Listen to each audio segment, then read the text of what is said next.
Oh, so close to me, you burn in hell forever, forever, forever, forever, forever.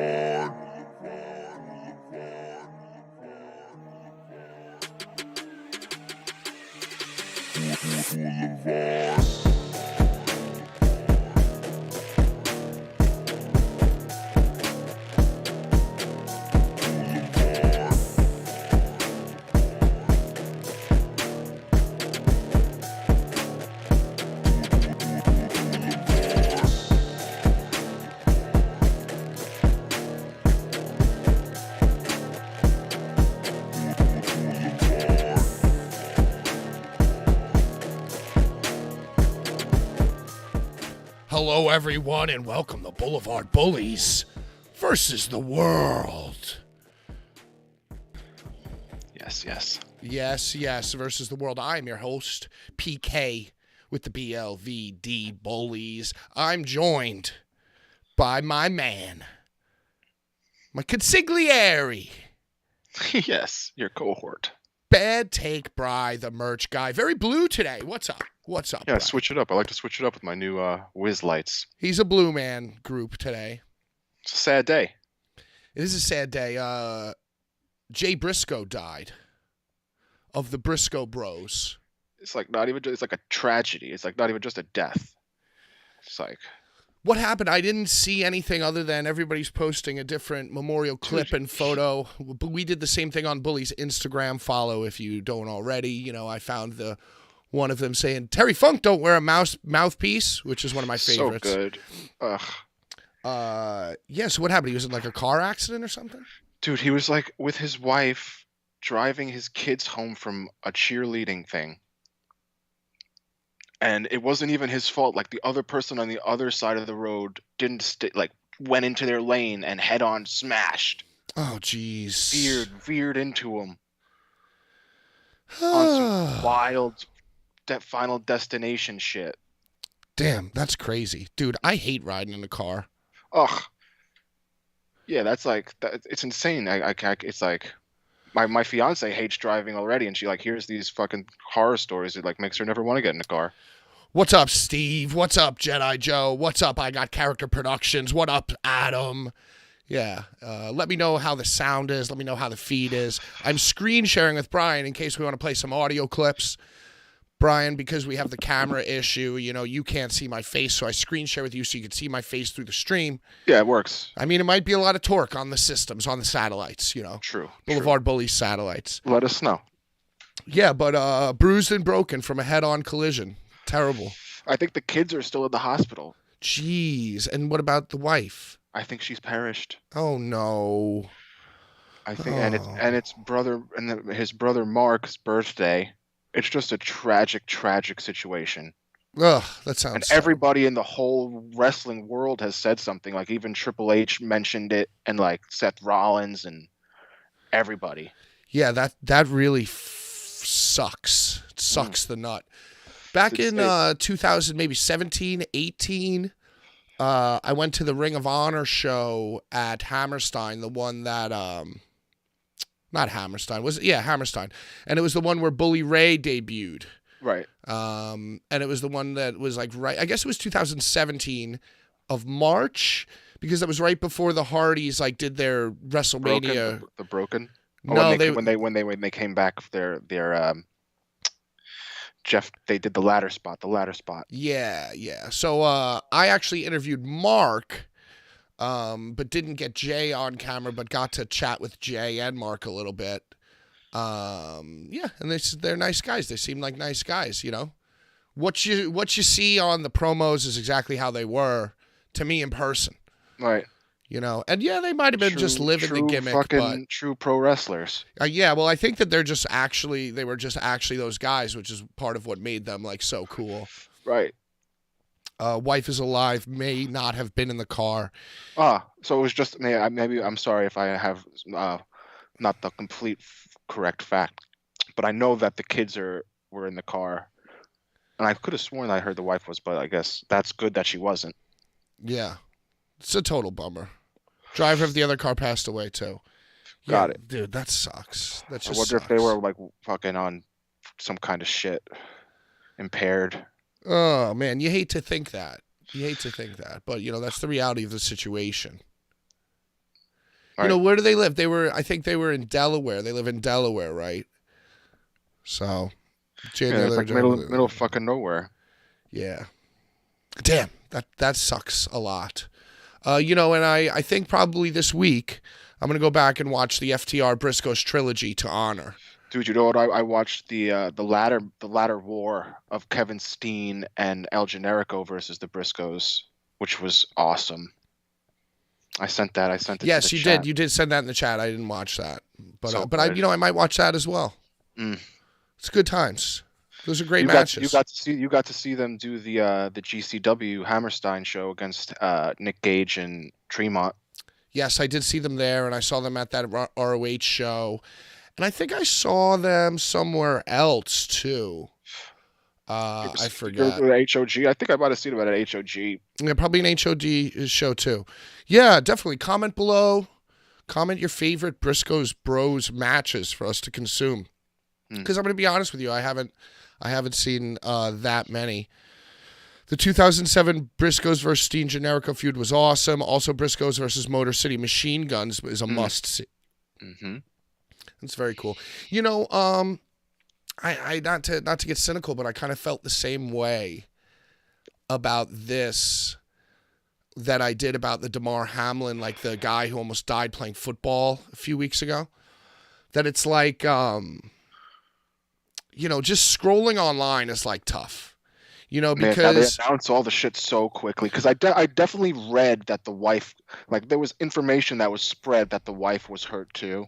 Right. Like not all the right information's being spread. And it's all happening so fucking quick. Well, that's the thing that bothers me. You know, is that I feel like it's like, you know, man, I don't want to think this way. Maybe I'm a horrible person for thinking this way, but it's hard to view it as anything other than like a, not the death, but to view the online reaction. It's hard to view it as anything other than like a clout race for most parties, you know, like when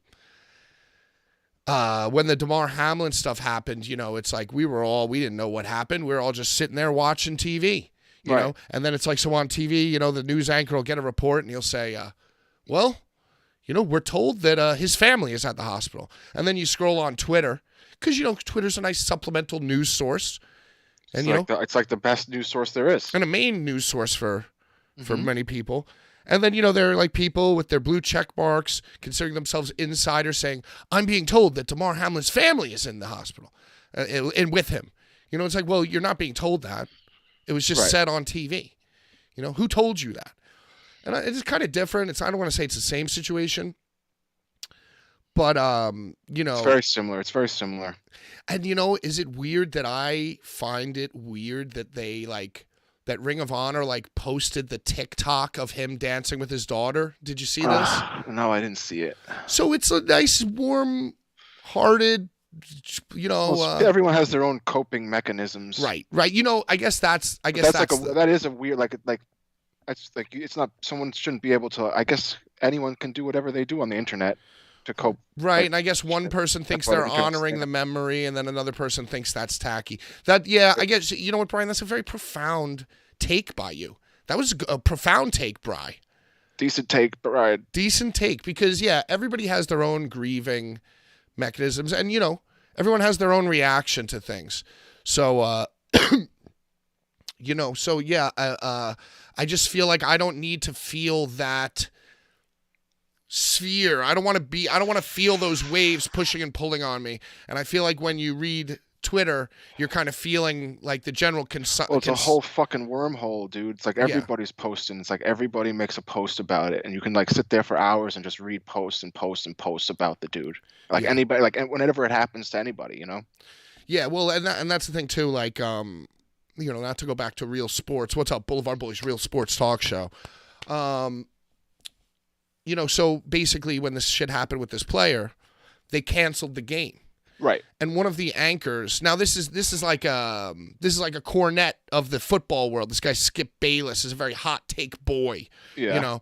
And he goes, well, they said they're canceling the game, but like I don't understand why or how they're gonna do that. This has major implications.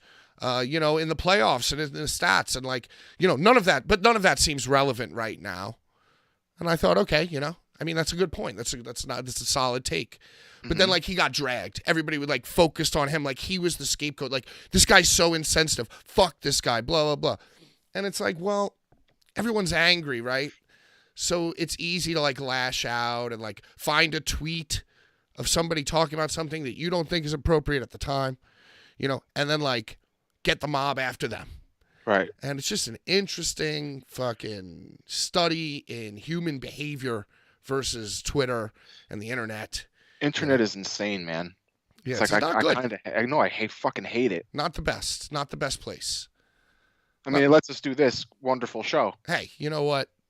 Shout out to the show. Shout out the internet. I'm going to actually readjust you. Shout out, internet. Thank you, internet. So Sean couldn't be here today. He had, I guess he was like really exhausted. He's had a hard week. The man has definitely like some tooth issues too, I think. He's having like a big tooth issue thing, right? Yeah, but it's a thing. It's a thing that happens in older age. Yeah. Knock on wood, I haven't had a tooth thing yet. That's actually very good. I feel like I'm biting my mouth while I sleep, though. Have you ever got your wisdom teeth out? I'm checking now. I don't think so. That's kind of insane. Well, that's because I have beautiful wisdom teeth. They're full of knowledge. Yeah. Full of knowledge. So smart. You just keep them. Yeah, that's why my brain's so big. So what do you want to do? You want to jump right into an AEW Dynamite review? Yeah, that's fresh. That was fresh. I you know what? For someone that I like, usually I hate it, and I like went into it tonight to like enjoy it. I wanted to really enjoy it, and I did. I think I did. Well, probably because you went into it trying to enjoy it. Yeah, but I think it was better than usual. The matches were awesome. I thought like all the matches were dope. Did you watch it at all? Yeah, I watched the whole thing and I took notes, Sean. All right, so you called me Sean. I called you Sean. See, look at us go. Jesus Christ. Jesus Christ. But now I want to know. I want to know. Unless you want to do a quick review, or are we going to go in depth? You know, I also thought about what I wanted my fantasy WrestleMania card to be. I didn't write it down or prepare anything. I just decided to think about it. Maybe we'll do that next week because the Royal Rumble is right around the corner. Yeah, it's not this Saturday. It's next Saturday. What else happened? Oh, Nick Khan did an interview where he like basically praised Vince McMahon's corporate strategy of going away for 6 months and then coming back. And it's like... And Nick Khan is now the sole guy. He's like the sole guy in charge because Stephanie left. You know, I don't know what his position is. I think Vince McMahon is the CEO, and I think him and Triple H are the COO. I don't know. They're all on the board, though. I've heard rumors of him being Vince McMahon being sued by the board to block him from even getting back to where he was. I don't think that he's been finalized in his position. I don't think that's a done thing. Well, this Nick Khan interview was kind of crazy because he was basically talking about Vince's leave of absence. Like it was like Vince McMahon was like fighting prostate cancer or something, you know? And it's like, oh, and then he came back, you know, and the shareholders. And it's like, dude, you know, he left because he had years and years of sexual misconduct and payments and NDA, NDAs. Dirty doings. He left for dirty doings, dirty deeds. Yeah, so that was like a little strange. Done pretty expensive. Yeah, and then there were some other quotes from Nick Khan. Yeah, a shareholder sued Vince. I don't know why, but I don't think it was like like Vince McMahon has like B tier stocks or something, and those B tier stocks with him and his friends and family make up for like 80%, and like the stock that's publicly traded only makes up for like 20 or 25%, something like that. So he basically made it so he could do that and just come back, like he could leave and come back whenever he wants, and no one can say shit. Yeah, apparently he didn't even need to leave. You know, I've been watching, Brian, the other day I started Succession. Have you ever seen Succession? It's a show? It's a show about a bunch of rich whites who hate each other, basically, and they're all a family. And the dad of the family is Brian Cox, and it's got a bunch of other actors in it. And, yeah, you know what? Everyone was saying when all this stuff was going down, oh, this is right out of Succession. Well, it is. Succession is like it's like Arrested Development. No, it's like it's like a stuffy show for old people. It's like so it's like a drama, like it's like super serious. Yeah, it's like West Wing for like finance people. Yeah, it's terrible. It's a terrible show that I love. Right. But you know, hey, that's what they do in Succession. They go away for 6 months, then they get all the board members together and they have like a vote. If like some guy's gonna stay as the CEO and then they lose the vote, so then the CEO fires 3 people and gets 3 new people in who agree with him. It's a whole thing. Do they sleep with each other? Oh, yes, there's sex running rampant. Well, there's intercourse all over. If there was none of it, then that wouldn't even be a show. You know, so yeah, if you're wondering if the stuff in WWE corporate world happens in real life, it does happen in television real life. Yeah. Real life on TV. What happens in real life? Nobody knows. It's a fucking Matrix. But yeah, but so Nick Khan or whatever and all this stuff. I want to see Vince in the Rumble, dude. Oh my God, can you imagine?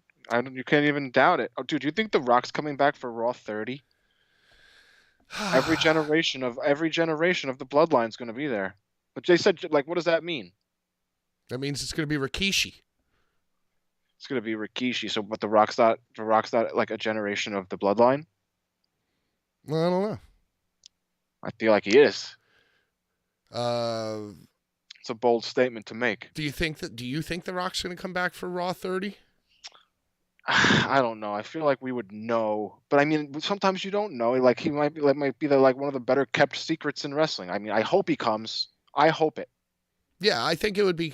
Well, you know, if I had to make my WrestleMania card, and I was thinking about this today, I don't often think about fantasy wrestling cards and stuff. But then I was thinking, I was like, you know, yeah, the main event, I would want Rock versus Roman. Dude, it would be the legendary shit. And then I would do Cody against somebody else, you know, like maybe Cody against... They could split the belts. I mean, they shouldn't even split the belts. They could. Someone has to, like, fuck up... It would be Cody and Rollins again, like you said. Yeah, and I think they might do Cody and Rollins. Who else? I was thinking about somebody else for Cody that made sense, but now I've since forgotten. I was like, oh, you could do Cody versus this guy and really get them over. Maybe Cody versus I don't know. It would have to be a heel. It would have to be a bad boy. Yo, so Bray Wyatt's the worst thing going on television. Don't say that. Is it worse than Baron Corbin? No, but it's on that level. No, it's on that Baron Corbin level. I mean, it's at least different and cool. It's like different. Like it's, you know, it is different. It's different, but it is like it's kind of like for being creative. It's like never been. I mean, it's like similar to what the Undertaker used to do, but Undertaker used to fight more. He's gonna fight. He's gonna fight. It's just a build. It's a slow build. God damn it! You know, I wasn't really ever crazy about the Undertaker when he was like in his prime doing his thing. Like I think a lot of us, it's kind of the hard truth that we don't want to admit. It's like when the Undertaker was in like active every week type of thing. Yeah. Did we all really love him that much?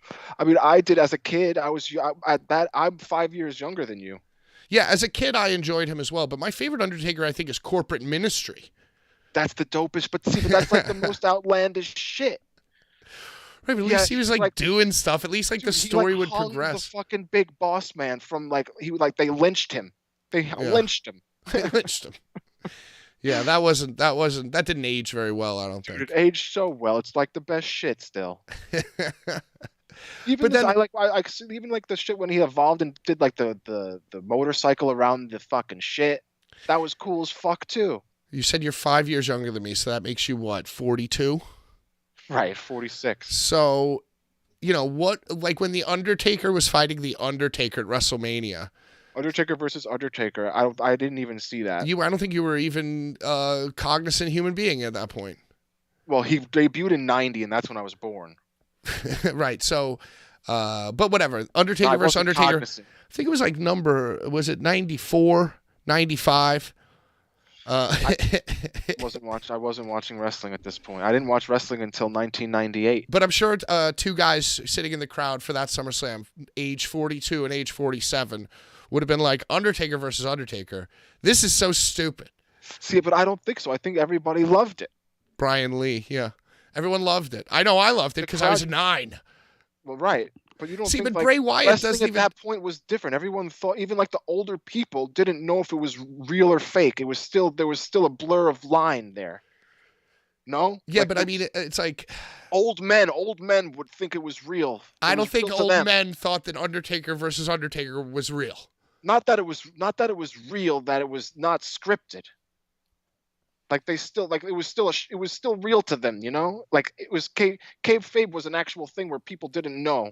There was a point in time where people didn't know, you know? There really is such great storytelling, you know? Undertaker There was buried real, like, by Yokozuna at the Royal Rumble. when you think about it, like, $1 Million Man brings back the Undertaker, but something's off. Something's just not right about this Undertaker. Then boom. Heat doesn't exist like it used to exist. Like people wanted to like kill Iron Sheik. Do you know what I'm saying? Like that's like shit you can't recreate. Like they wanted to like kill him and like bruise. Like there would be like riots and shit. Who's your favorite heel? Who's the best heel of all time? The best heel of all time? I mean, it has to be like Iron Sheik. Who else has made the crowd? Like, I mean, Dudley's have incited some really crazy crowds. Bubba Ray was a good heel back in the day. Insane heel. Just like crowd interaction alone. Yeah. It's got to be like Dudley's or Iron Sheik. I want to say Bret Hart, when he hated America, was one of the best ever. America and Canada shit was like chef's kiss shit. But that's like Iron. It's like kind of this. It's like kind of similar to the Iron Sheik, just different country. If I was gonna give the United States of America an enema, I'd stick the hose right here in Pittsburgh, Pennsylvania. Yeah. It's good. It's good. Yeah, that's good stuff. It's good shit. And then DX had the Canadian flag in his nose. I mean, Shawn Michaels put the flag in his nose and shit. Yeah, I thought that Shawn Michaels was so cool back then. It was the coolest shit. But then I realized that he was just a horrible person. He was just being a horrible person for those years. That's so funny. Yeah, Undertaker sucks. Bray Wyatt sucks. What do you think the Pitch Black match is going to be? It's going to be purple. It's going to just be a match with purple lights? Well, I looked this up. I had to look it up. Once I heard it was a Mountain Dew Pitch Black match, they didn't even really tell you that it was a beverage. They didn't hype up the beverage. Well, I mean, there are ads of and I love how LA Knight, he has to do the promos, but Bray Wyatt, he's so creatively above it. So it's like, oh, hey, we got to hype this Mountain Dew Pitch Black match. It's like, oh, LA Knight, you got to do like 25 promos because Bray Wyatt's too mysterious to do them. Knight has to say Mountain Dew 87 times.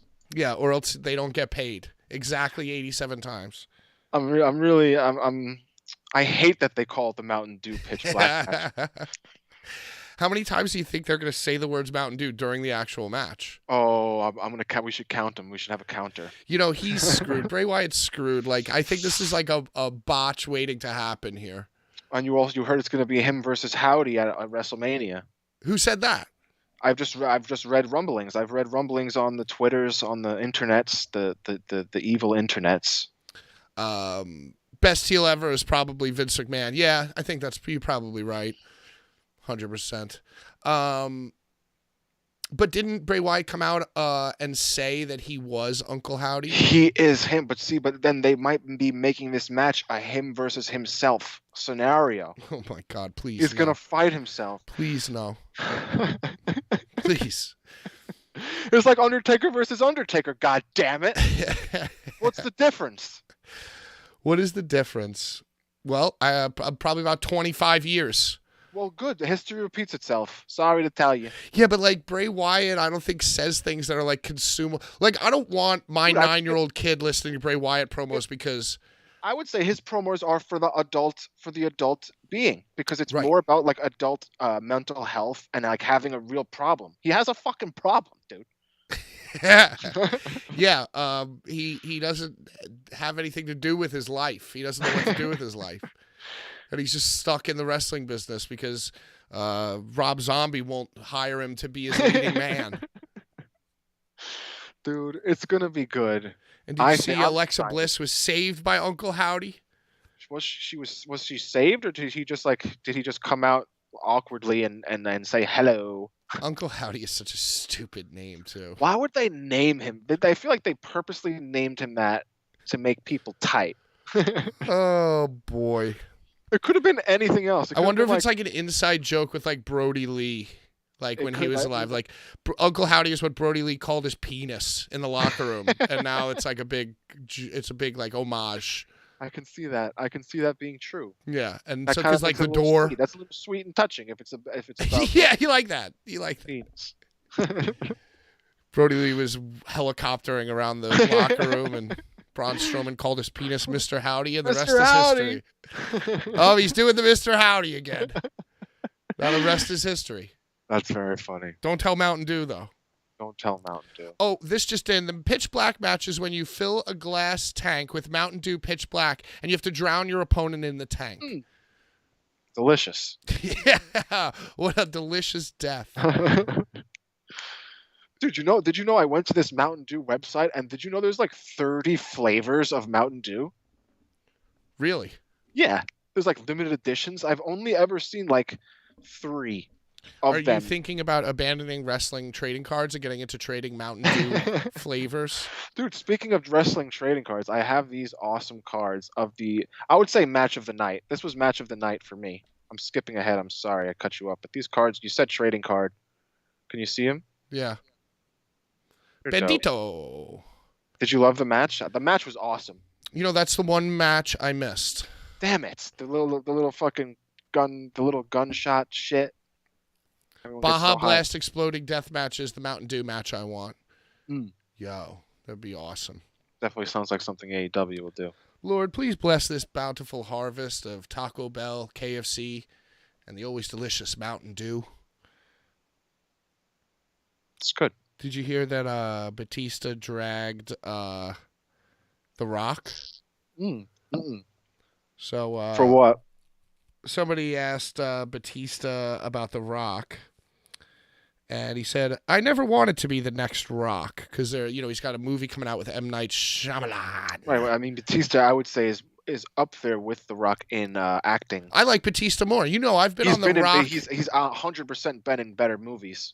I've been 100% on The Rock is full of shit bandwagon for quite some time now.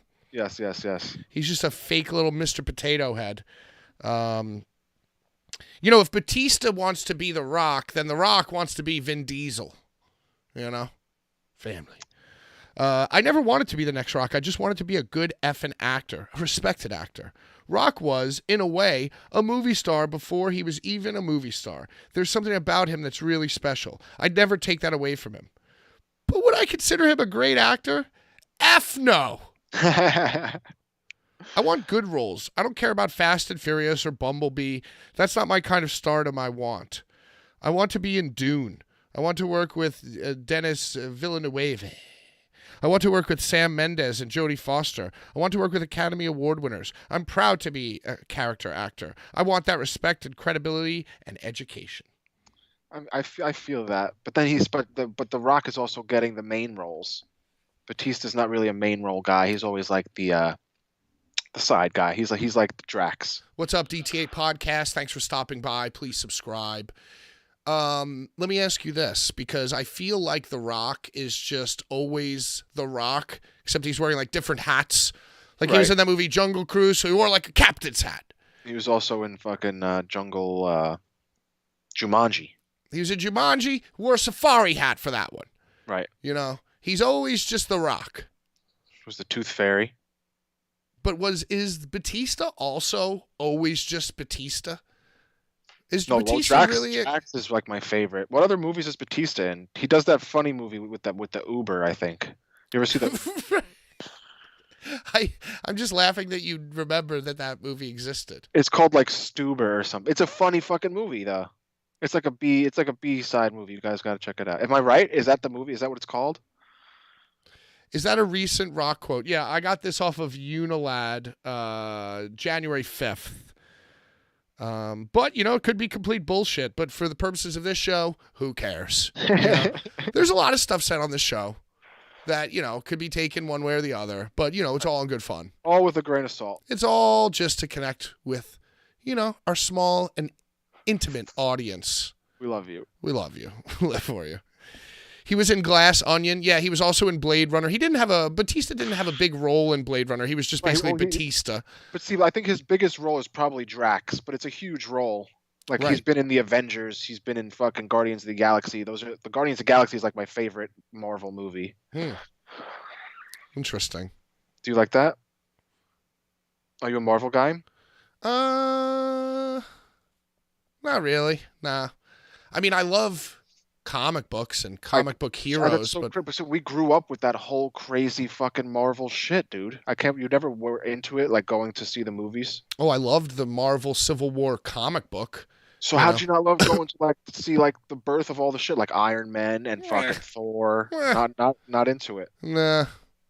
dude. I literally used to go to all the midnight showings. Oh, With with all all the the people. wrestling fans, basically. Right. Lined up It around the was block. cool, dude. It was fun. You know, Batista was in What We Do in the Shadows. He was the vampire who killed a baby. Or no, he didn't kill the baby. Somebody, I think Jackie Daytona killed the baby, and Batista was like framed for it or was something. that the newest season? No, that's like season 1 or 2. Really? DC was better. I don't remember, yeah. The day The Rock gets an Oscar is the day I know to stop watching movies. Dude, speaking of Oscars, our boy Brendan Fraser won an award, and that's funny that we saw that video of The Rock like stealing all Brendan Fraser's roles. Well, that was a slanderous video It was, but it was made like by anti-rock propaganda peddlers. that Brendan Fraser shit is really heartwarming though. I read a review. I love Darren Aronofsky's films or whatever. I want to watch that movie, but I already know I'm going to be in tears the whole fucking time. You're a sensitive guy. I heard I it am. wasn't that great, but Brandon Fraser is great in it. Yeah. Yeah, so I don't know. I'll have to watch it. I mean, I will watch anything Darren. He won a fucking award for it, so it's got to be decent. Yeah, I feel like that was all his like PR Plan. team. It was the plan. It was like the plan. Yeah, they were like They made angling that for rock him to video. get some kind of award for like months. It was like, oh look, Brandon Fraser's back in the Like news. 10 years since he had a good role. Yeah, and I mean, you could argue that he was never good ever. No, dude. Encino Man? Oh, where he played the caveman? Yeah, he was a caveman. Yeah, he didn't even do anything. He played a caveman. That's not easy. That's like saying it was easy to be Goldberg, and so now I agree with you. You see, I God knew it. damn it. Black Panther are great. I didn't see Black Panther either. Like I said, I've been watching all the old. I hated that one. I've been watching. Well, that's because you're racist. You're a terrible racist person, Jesus Brian. Christ. Everybody knows that about you. It's So like I they just took- don't know why you would jump to say that you hated that one. It's This like guy the is first talking one. about how he used to line up for all the comic book movies, and he loves all the comic book movies. And of course, you would, Brian. It's literally the worst movie. I did, and I stand by that no matter what. I'm not racist, but I hate that movie. Oh, I'm sure you do. That is something that you would say, Brian. Well, you know what? I stand by it. Well, you know what? I've never seen it, so I'm a better person than you. Just by a very small margin. Because you saw it and You're hated it. luckier. You're a little luckier. And I just didn't see it. So, I'm slightly better. I'm a slightly better person than you. Did you see that the guy that made Midsommar and Hereditary is making a new movie with Joaquin Phoenix? Oh, Joaquin Phoenix. Joaquin, yeah, it looks pretty insane. Yo, Pell Hates Everything. Shout out. Everybody go subscribe to Pell Hates Everything and watch episode 8. What was it? 8 or 9? They had a successful live this week. Oh, ours well. was a failure. Well. What a coincidence. Right. What a coincidence. So everybody, you could go watch Brian and myself on. It's a good time, dude. You give a heartwarming Bullies bio, and it's awesome. It's actually a very fun time. I give my intro into Bullies, and everyone should go watch it. It's probably just me getting too excited to be amongst other people in person and talking way too much and way too loud, probably. Best shit to watch. Yeah, I can't help myself, dude. I don't even know why I leave the house. It's terrible. I bring you. So I watched this movie called The Menu the other night. I've been watching a lot of old white people stuff. I've watched, because the Emmys or like the Golden Globes or whatever. Does that make you racist? No, I'm trying to understand, all cultures, So I was like, let me see what the old whites are watching, Because this thing White Lotus won an Emmy. And I was like, you know what? I don't even know what the show's about. Let me check this out. And it's just like, it's like a soap opera, basically. Like these shows like Succession. Like General Haas. Yeah, it's like a soap opera without the Vaseline on the camera. It's like Monday Night Raw. With a lot of... it's a little bit better. Vaseline. It's a little bit better than Monday Night Raw. But yeah, so it's true. I wanted to see what happened. So I've watched over the course of the week. I've watched White Lotus. I've watched a little bit of Succession, and I watched this thing, The Menu. This movie, The Menu, is basically like there's a Gordon Ramsay-ish like chef played by this guy Ralph Fiennes, aka Voldemort. So if you can picture Voldemort with a nose and hair. Got it. Yeah. Got So it. he's like a hoity-toity, very successful, very reclusive chef, right? Like the guy from Ratatouille. Yeah, and you have to be like yeah, exactly like that.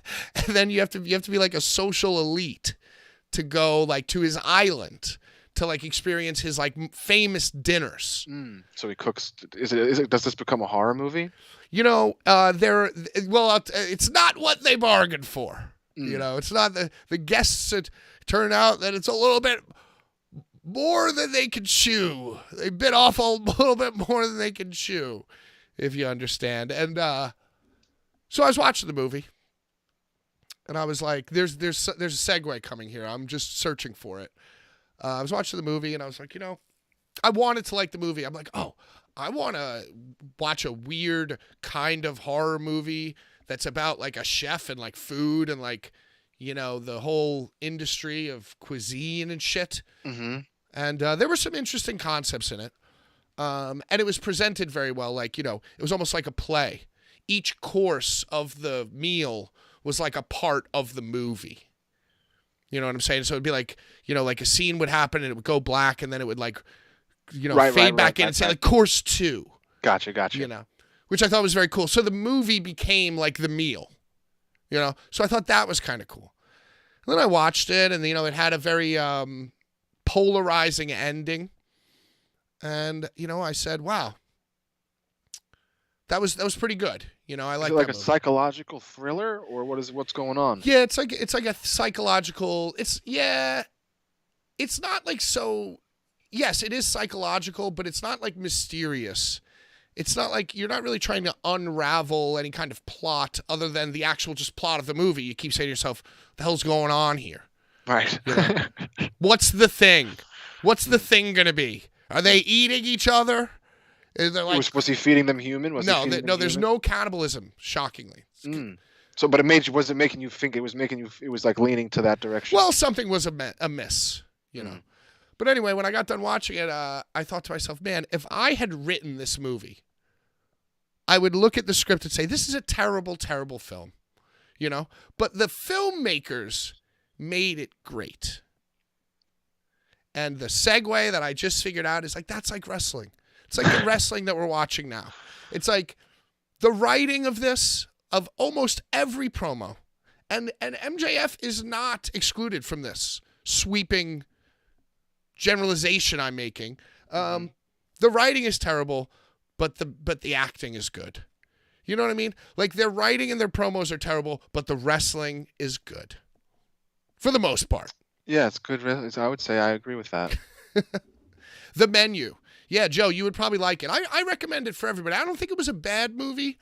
It was just, it's a movie that tricked me into thinking it was better than it was, but I'm still glad I watched. Was it a Netflix? It is an HBO. HBO.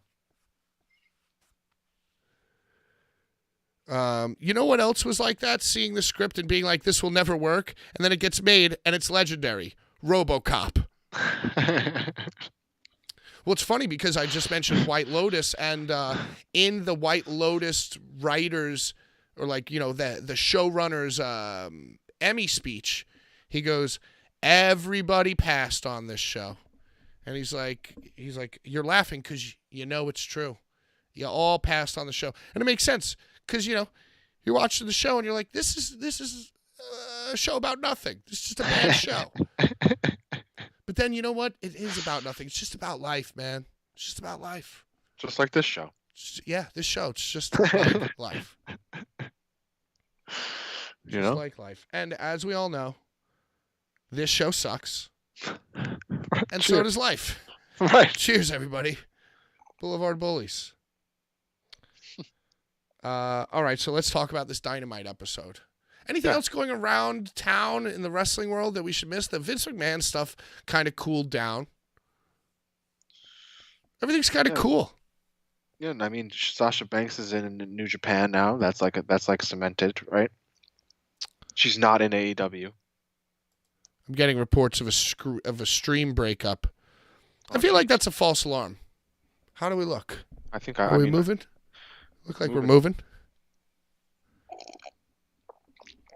Thank you, Brian. That was delicious for us to all hear. Sorry, the liquid going from the cup. We heard every step of that. Cup, lips, mouth. Well, for how many throat. times I've sipped, that's pretty good that you've only heard it that one time. We're gonna get you a mute button in 2023. I have one. Oh. I'll just forget to turn it off. Nice. Yeah, don't because it took me years.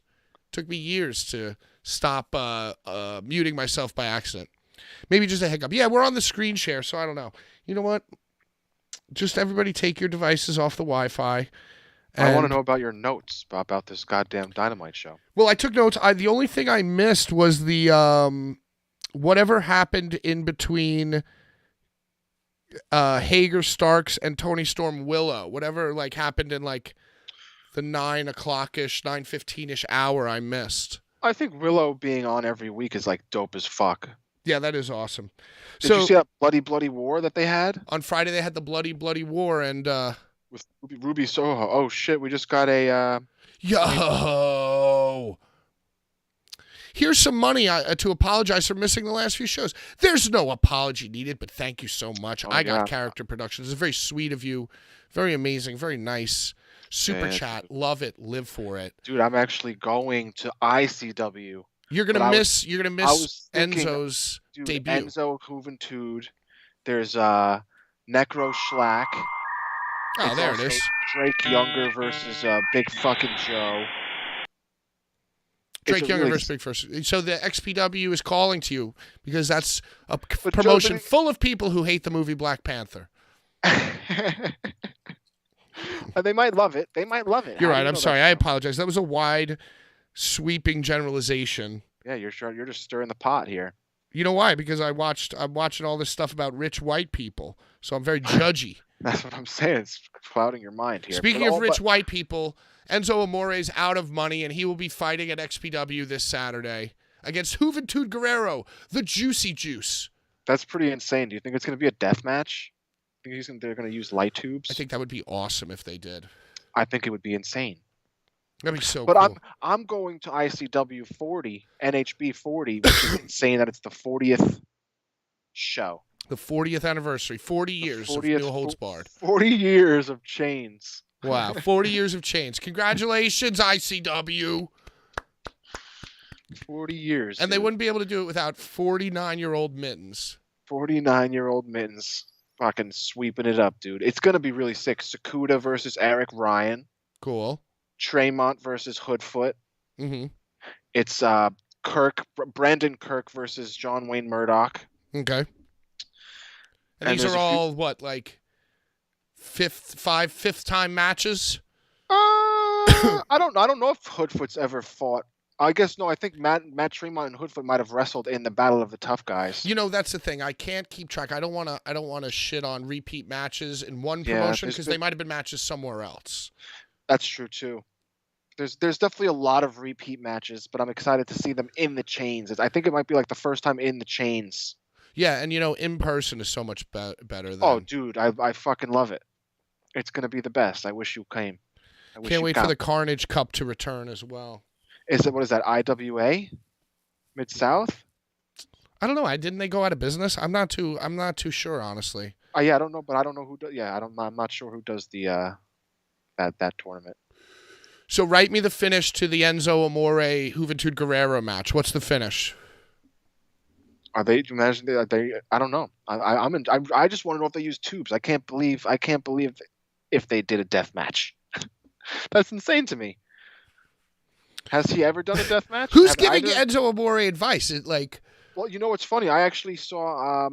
Was it who? No, it wasn't. I'm sorry. I was going to give you. I saw Psychosis versus Nick Gage. I was going to say that it was Juventud, but it was Psychosis versus Nick Gage. Carnage Cup is IWA Mid-South. Oh, okay. Yeah, I wasn't sure because but I think they're out of business too. Are they not? I don't know. I've been seeing stuff that it's returning, that it's not returning. I'm sure they'll pull together money and run the Carnage Cup because if there's one thing the world needs, it's one more, Midwestern deathmatch tournament. Obviously. Duh. You got to give the people what they want. Okay, so let me think about the finish to this. What was Hoovy? The 450, right? I mean, he used to do like the fucking dragon Rana and shit. What happens? Is it just a regular match and they shake hands at the end, or does Enzo win? I mean, they're cruiser. He's a cruiser. I feel like Enzo can fly around. I think he was the cruiserweight champion for like. He was the Lord of 205 Live. Okay, here's the finish. Real One goes for a 630 and gets about 180 out of it. Huge problem. Yeah, I don't know. I don't know what's gonna happen. What was Enzo's finishing move? Either he did like the arm bar into like the foot on the jaw thing. I can't even fucking remember what he did. I just remember him being awesome at promos. I feel like every match he ever had, like there was like a big huge botch and he like almost got hurt. Yo, it's such bullshit because I feel like back in the day, if a big ex-WWE hoity-toity guy came to like my favorite underground promotion, I'd be booing the shit out of him. Right. You know?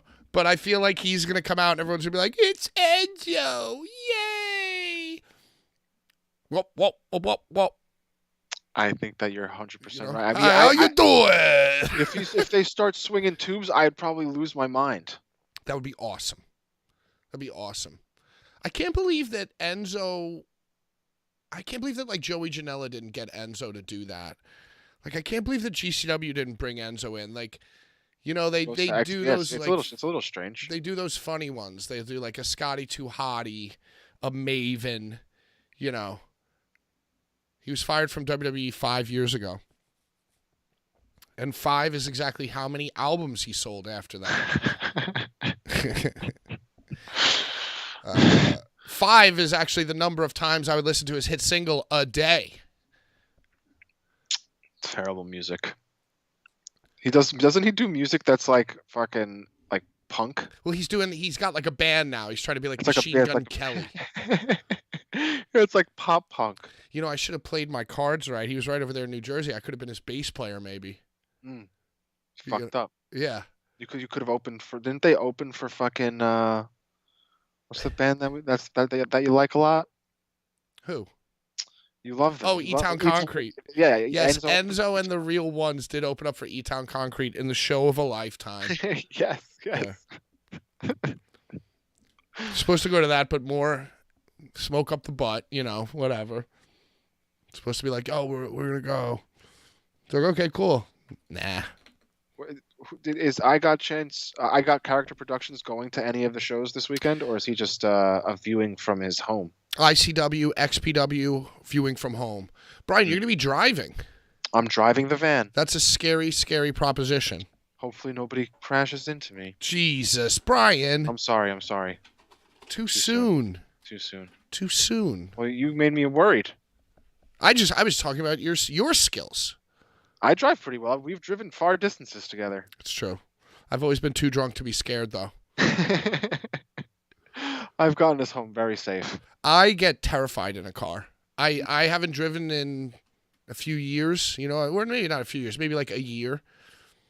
You know, and I'm not a good passenger. The physics are just all different in the passenger side. You hold on, you grab on very easily. Well, that's the problem, is that I don't grab on, but then if like anything happens, or if I even see like brake lights ahead, I will grab onto the thing. And now like letting the person driving know that I'm freaking out like unintentionally.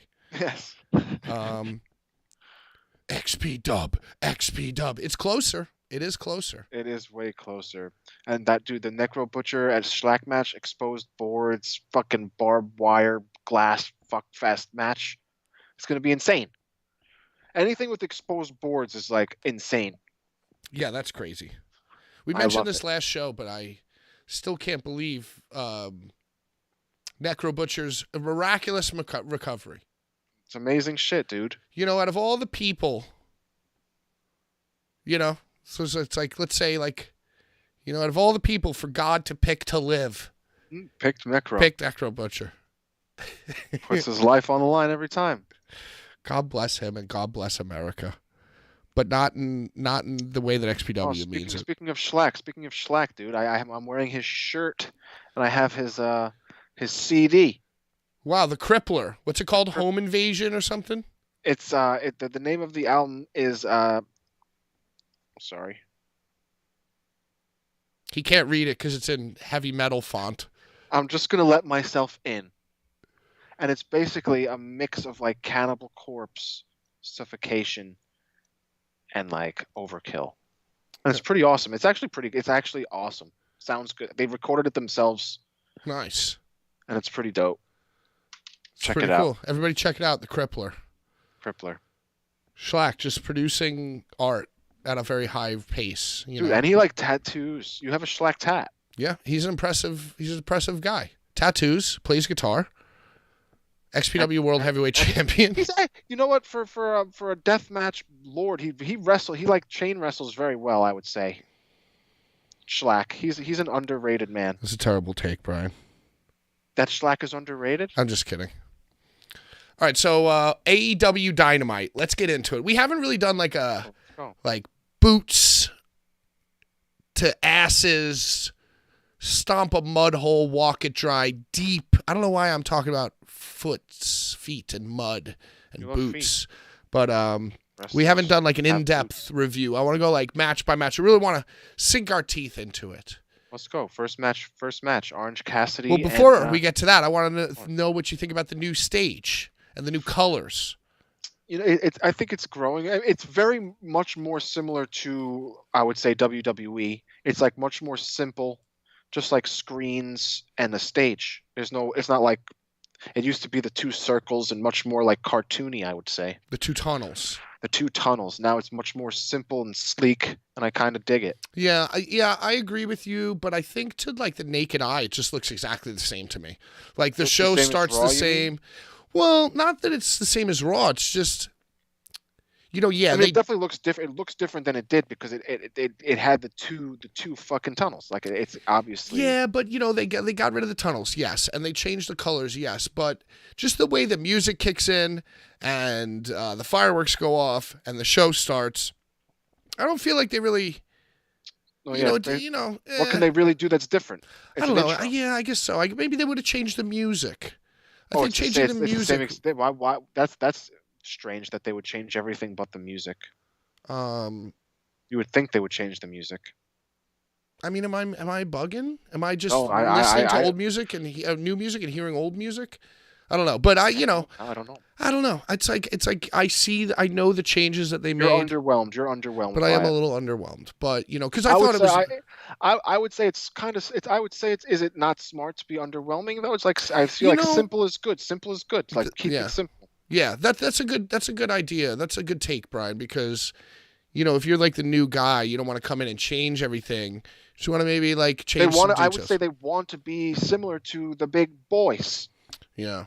Yeah. They want to be on that professional. They level. probably focus grouped like the rainbow, and they were like, people like in America like red, they like blue. It's like, right. Oh, okay, cool. Not too much of that neon 80s Studio 54 nonsense. No. Not too, but yeah, I guess that is a good point. But what are they actually gonna do? I guess NXT really spoiled it because NXT went like overnight from having like a black ring and a dark crowd. They completely went like outlandish. They were super cartoon. Yeah, so I think like the change from black and gold to like Nickelodeon. But then they reverted. They realized their mistakes. Yeah, they're kind of in the middle now because it is brighter. It's definitely It's like this. It's like different but same. All right, so first match was Orange Cassidy versus Jay Lethal for the Mid-Atlantic Championship. Mid-Atlantic Championship, yeah. But what's even the point of it? I find myself asking that for this match, too. It's like, yeah, I guess Jeff Jarrett and the big guy, Satnam Singh, and the other dude with the pencil, I guess they have been doing stuff and getting into They teased like a little breakup though when he was like saying, "You're gonna get me fired. You're gonna get me Get me fired." fired." It was, oh my God, it was so lame and so confusing and so stupid. And yeah, I didn't like this at all. I mean, I liked the match, but it was so convoluted. Like, Jay Lethal comes out, Orange Cassidy comes out, Jay Lethal comes out, and then like he points to the crowd, and like Jeff Jarrett and the other guy are walking through the crowd, and it was so bad. Like, what's his name? Sanjay Dutt walked like 30 yards ahead of them, to the point the commentators were like, "Where's Sanjay Dutt?" And he was like already in the seats. And then like the spotlight was off of them. Did you notice that? Like they didn't even get the spotlight. So it was like so dark when the camera cut to Jeff Jarrett in the crowd. It was just completely dark. And the spotlight was like somewhere else. It was like a fucking comedy. You talk about details, little details. This was ridiculous. And then it gets to the point where Danhausen comes out with a Ticket Takers t-shirt on, checks, and this doesn't make any sense either. He checks to make sure that they have tickets, right? They have tickets. do have tickets. So then he inexplicably calls over the best friends to sit in their seats. Well, I think the point was that they were fake tickets. Oh, well. Was that not the point? I guess they were like scalped. They were like scalped. I think that was what they were trying to get over. But then best friends didn't even sit in their seats. They sat behind them. Very strange television. Dude, and then, yeah. And you know what the one cool thing was that I liked? I liked that... Danhausen is very funny. Danhausen is funny in a stupid, stupid way. It's for the kids. It's for the children, my brother. Is it? Is it not? Danhausen's just like a Lego person walking around. Dude, the crowd goes crazy for him. And it's like grown men. It's like grown men going crazy for the guy. It's like that. I feel like if right in the middle of the Attitude Era, if you took the sock off of Mick Foley's hand and put a wrestler in a sock suit and called him Mr. Socko, I feel like him and Danhausen would act the same. I feel like, isn't that like Goldust? Goldust was awesome. Danhausen is very strange. He was in disguise as a ticket taker, but he just had like a generic shirt on. Or I guess he got the shirt from I don't know, from like one of the ticket takers. The one thing I did like is that Jay Lethal went up for the elbow drop, and Orange Cassidy kept slowly rolling his limb. And he kept getting down off a turnbuckle, walking to the other one. Right, yeah. And then he runs around at both of them to get to do the move. Right, he rolled around the ring. Orange Cassidy was very slowly dodging the move. I kind of liked that. What did you think? I mean, I liked it. I think that Jay Lethal's funny. He just reminds me of Ric Flair every time I see him. And I thought the match, I like Orange Cat. I think that the whole Mid-Atlantic title was so much better when they were actually traveling with the belt and like showing the belt being defended in other places. When Pac, the bastard Pac, had it. Oh, they were going to like England, Ireland. Right, he was like defending it in different places, and it felt more Mid-Atlantic-y. And they paid all this money for a championship title belt, and Orange Cassidy keeps it in his book bag. And now it's just like he's wrestling Jay Lethal for it. Like why? Did you see the sign in the front row? Dear Tony Khan, we the fans would like you to sign Starboy Charlie. I did see that. I think that's cool though. Somebody really the hugest Starboy Charlie fan. Starboy Charlie's older cousin was front row and had a Starboy Charlie shirt on. I think it's cool to see shit like that. So then, I don't know how this happened, but then for some reason, the best friends who were sitting behind Satnam Singh and Sanjay Dutt, they poured popcorn on Jeff Jarrett and them. And they were going to like fight, and the referee came over to break it up. So Jeff Jarrett snuck his guitar around the watching eye of the referee, except it was intercepted by Danhausen, and Danhausen played a little bit of the acoustic guitar and ran around like a little ghoul. Right. Very funny. It's like a little tiny man. He played the curse to him. And then long story short, Orange Cassidy does something and wins the match. I would say it was the worst match of the night. Yeah, I mean, it was kind of like dumb, but I do. It's like I hate Danhausen in AEW. I like Danhausen's like. I like half of what he does. Half of what he does I really like, and the other half I'm like, oh, this is so bad. That's kind of where I'm at with Danhausen. I really, really like the stuff that I like of his. He's over with the crowd. The crowd fucking goes crazy. He's so strange. Strange isn't bad. No, he's great. I love him. Worst match of the night for you? That was definitely the worst match. Because from here it definitely gets better. What would you have Jay Lethal do? I mean, he's kind of just like doing nothing.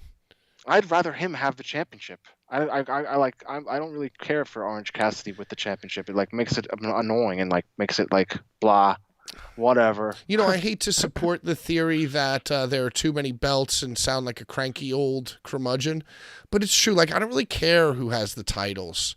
Mm-hmm. And, you know, like when I didn't like that Darby beat Joe because it's like, oh, Joe was just getting started with the King of Television thing. So that didn't really make any sense. And now Joe's gone with the wind, isn't he? Yeah. Well, and Joe killed Wardlow and then Darby killed Joe.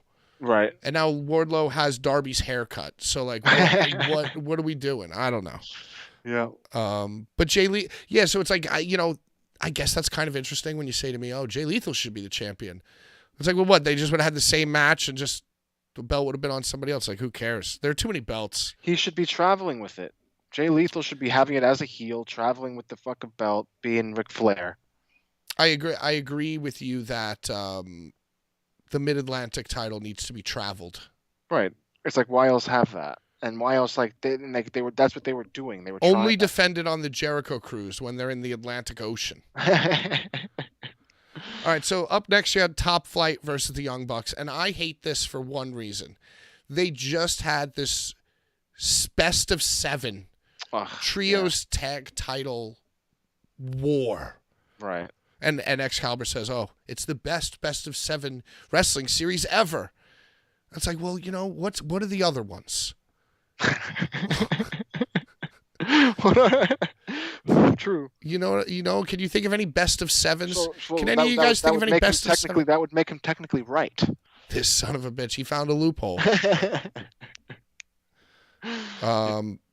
Yeah. So they just had this best of 7 for the trios title. So you think like, oh, so okay, this is really to drive home that the trios titles are going to be really important. And like, they wrestled just a regular tag team match. And they lose. And they lost. Right. The announcers made like the comment where it's like, oh, they just had the best of 7, so they weren't at their best. So it like diminishes the Top Flight win. Right. And like Kenny's not even there. So the trios titles really aren't like the people you just invested 7 weeks. It was a good match though. I would say that was a really good match though. Those Martin kids are like awesome. Benoit Booker T had a best of 7. Stanley Cup is best of 7. Yeah, well, all the sports are best of 7. Basketball, baseball, and hockey is all best of 7. God, jeez. Wake up out there. Sheamus versus Cesaro. That's true. They did have best of 7. Yeah. See, I think I didn't remember Sheamus versus Cesaro. Oh, that was really good. But I feel like I liked that. That led to them being in the bar. And you know what? That was more interesting because you didn't really know who was going to win.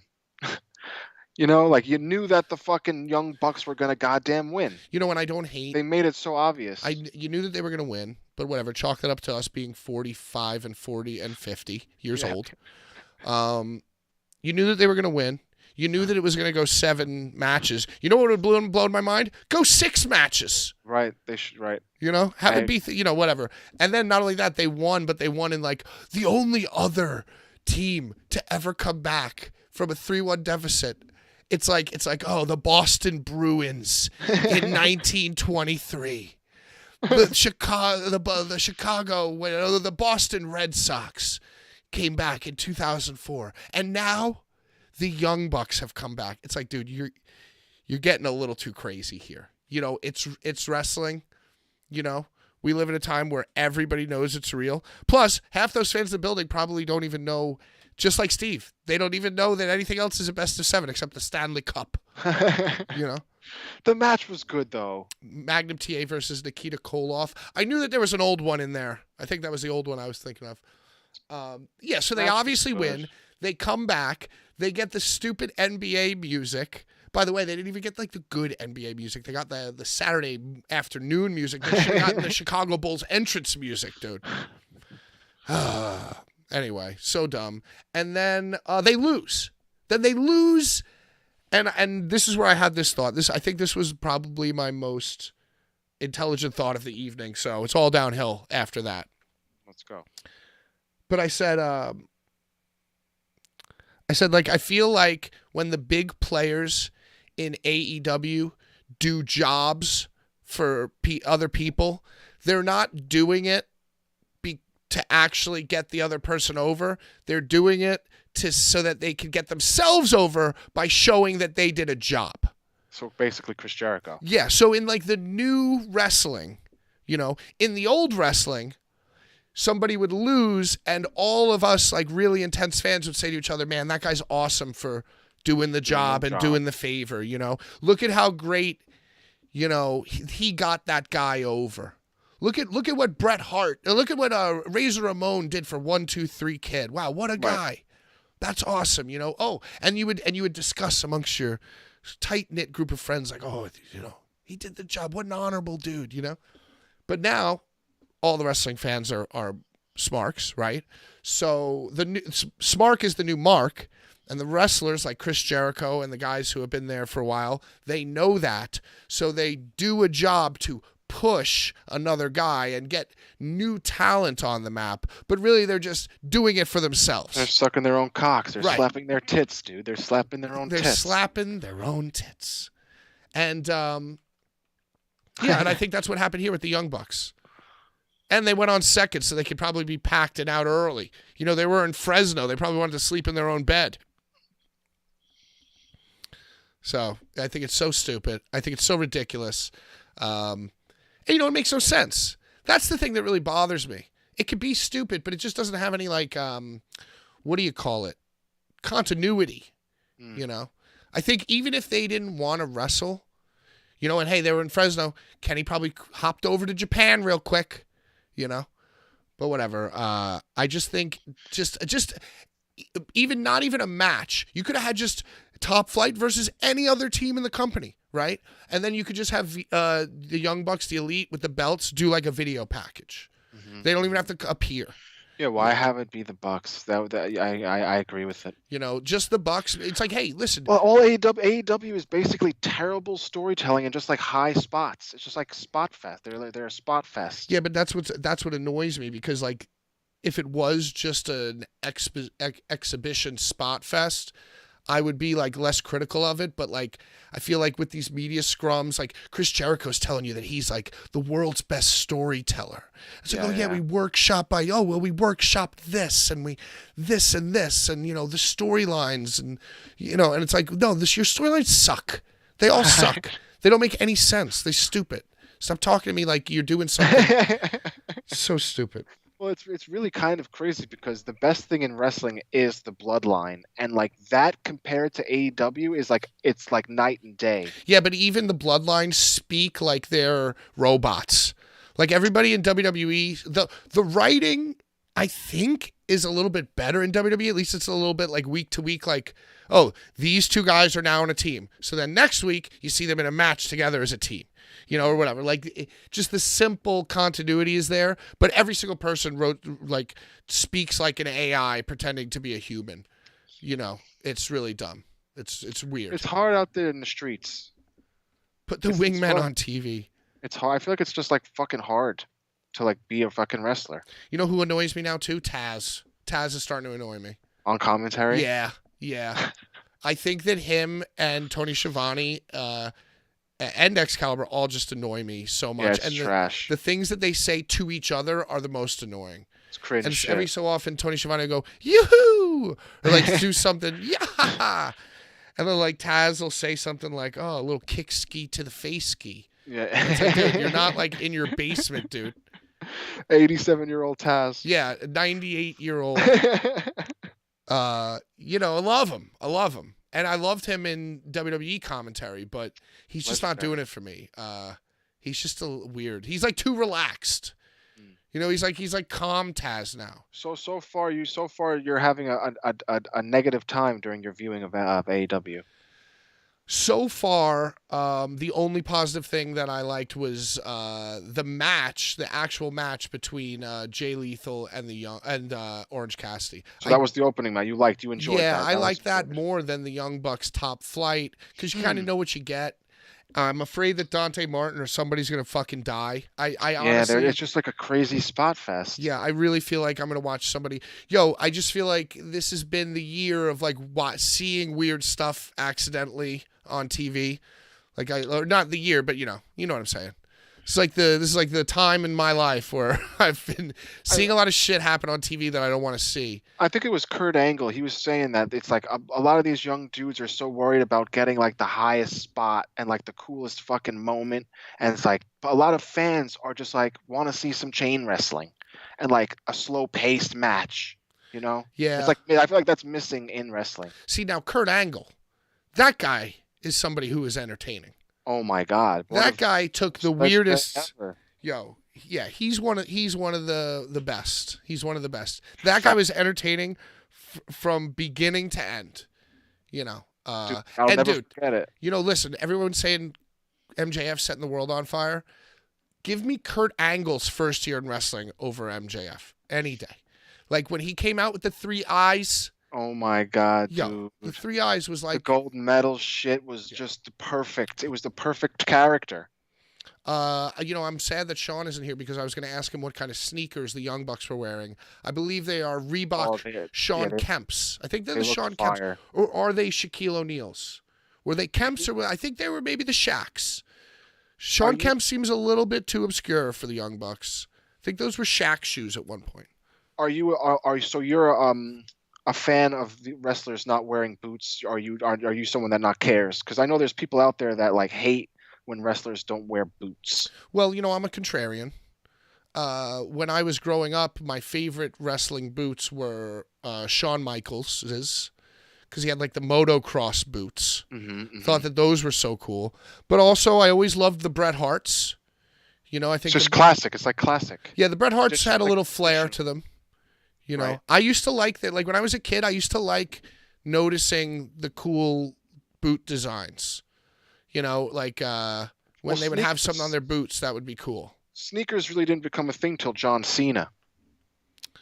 Well, I feel like even when John Cena, well, I think that the sneakers were a thing. You just couldn't tell because they were kick pads.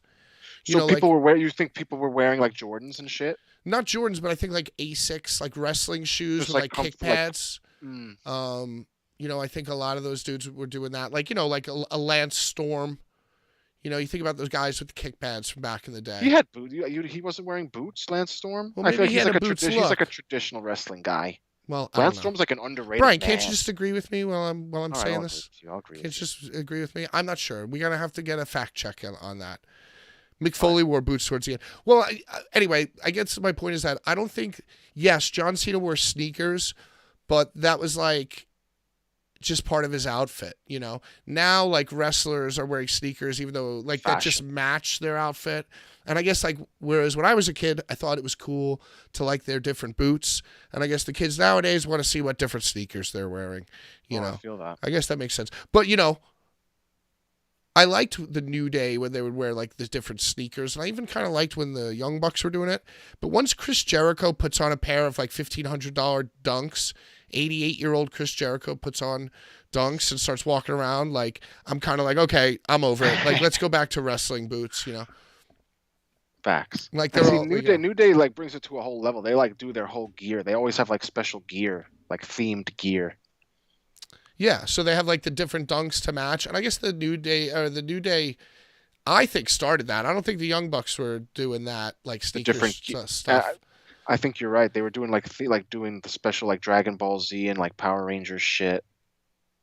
The Rock and his exposed calves were weird. Yeah, but at least they were like unique.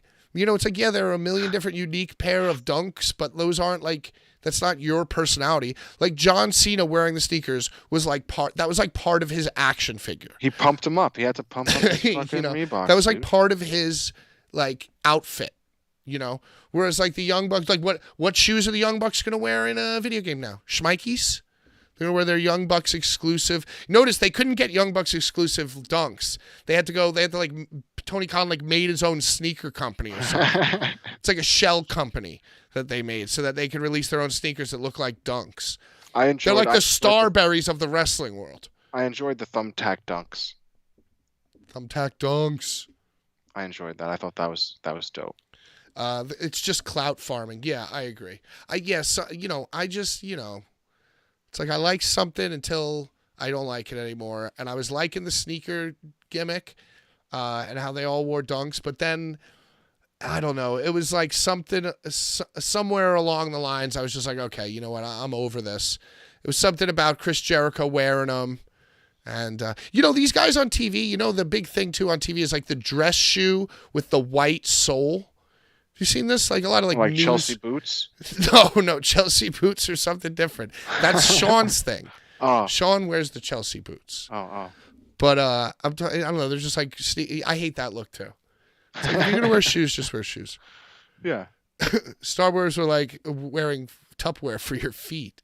Hey, listen, don't hate on the Starberries. It's like lugs. Remember lugs? No. You don't remember lugs, dude? The commercials back in the day.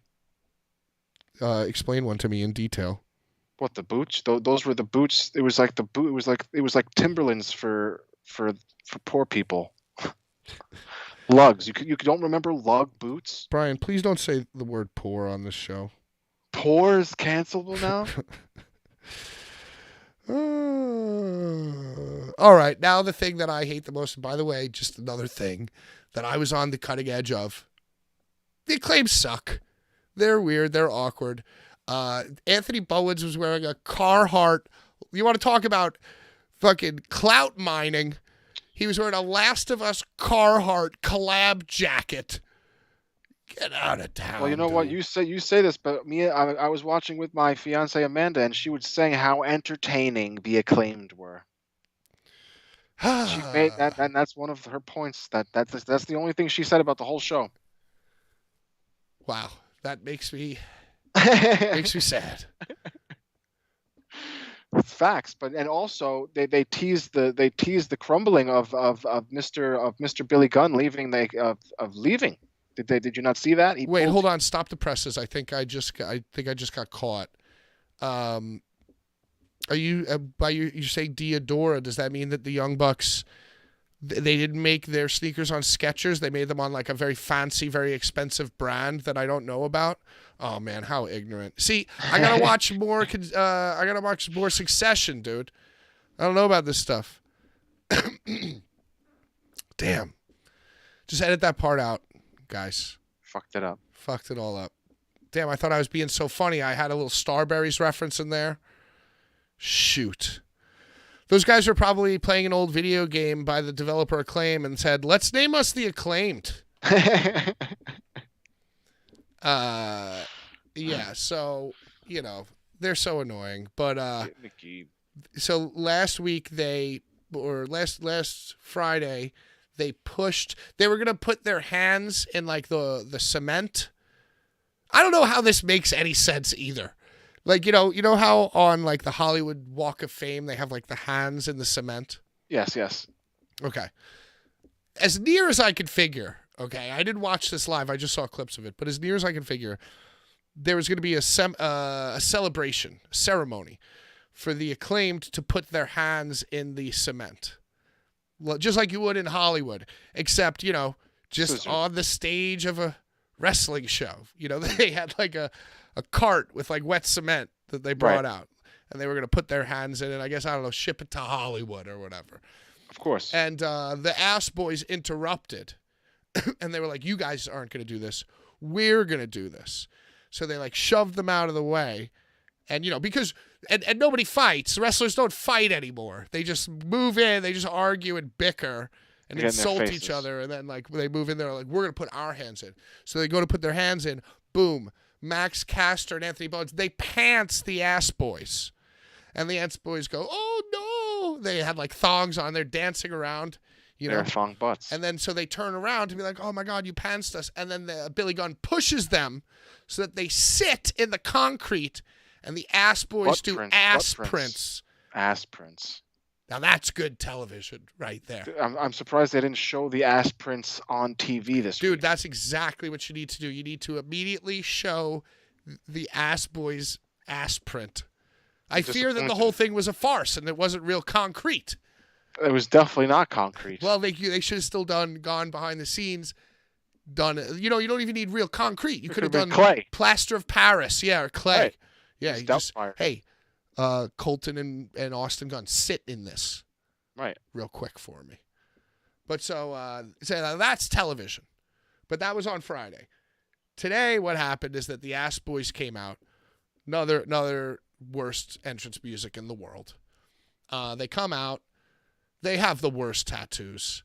Like, I was thinking about this, too. They look like weird, deformed Billy Guns. They do look like weird little Billy Guns. and did you see Colton has one, like, he doesn't have any tattoos on him, but he got, like, a huge thing on the inside of the arm and, like, down the armpit.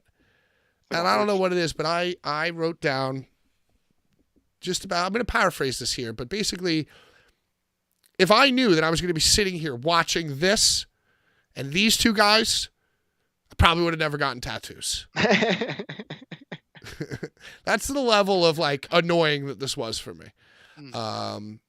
Just that they have terrible tattoos. And, Austin Gunn was born in, like, 1993. 8-year-old Austin Gunn. He's got a huge portrait of John Wayne. Should have just got a tattoo that says daddy issues. Might as well just daddy issues right there on your arm. I don't know. It was annoying me. It was distracting me. So they come out, they talk shit. The Acclaimed comes out, and the Acclaimed, they're going to rap. But the Ass Boys are like, no, shut up. No rapping. That's like such cheap heat. That's like basically that's like as easy as insulting the local sports franchise. Yeah, but that's what wrestling does. Just stop the Acclaim from rapping, and that you'll cheap pops and cheap heat. Cheap pops and cheap heat. Local pops. Foley loves it. And then of course the Acclaimed, the entertaining Acclaimed, which I don't agree with, but Oh, and of course, when they came out, Tony Schiavone just screamed, "Scissor me, Taz!" Oh, jeez. And it's just like, yo, come on. People love the scissor, dude. Everybody's getting out all the repressed feelings. Anyway, just like suck it. Just like suck it. Everybody. They teased to suck it today, but he actually said, but he did a family issues. Yeah, or family therapy. Family therapy, yeah. Right. I thought that was funny. 2 words. Billy Gunn. He's been riding those 2 words for forever. He's a smart guy. So yeah, so basically there was a rap, and then the whole section of the rap was bleeped out. Yeah, he used a curse. So I feel like it had something to do with Twitter.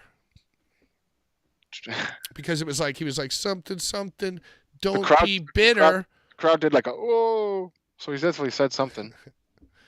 Yeah, but, yeah, I found this extremely annoying. And then, yeah, I guess Billy Gunn teased that he was sick of everybody. Yeah, he's sick of everybody. And you know what? I couldn't agree with him more. I'm sick of everybody, too, as far as this segment. They're going to team up and be a big-ass family. Do you know, if Billy Gunn was right now working behind the scenes to flip-flop onto the back with his sons and screw the Acclaimed, I would think that's so stupid. Didn't he already do that once? He did like flip-flop and flop and flip. No, I don't think he's ever flopped on the Acclaimed. I think once he flipped to the Acclaimed, he's been with them scissoring ever since. So he just turned on his sons and then was with the Acclaimed, and that's just what happened. That's where we are now. He never flopped back. So that to me means that we are increasing the chances that he's going to do that, and to me that's kind of obvious. Maybe he'll leave maybe he'll just like get fed up with everybody and just like fucking leave. Do what? Go fucking show his ass somewhere. Wow. All right. What else happened?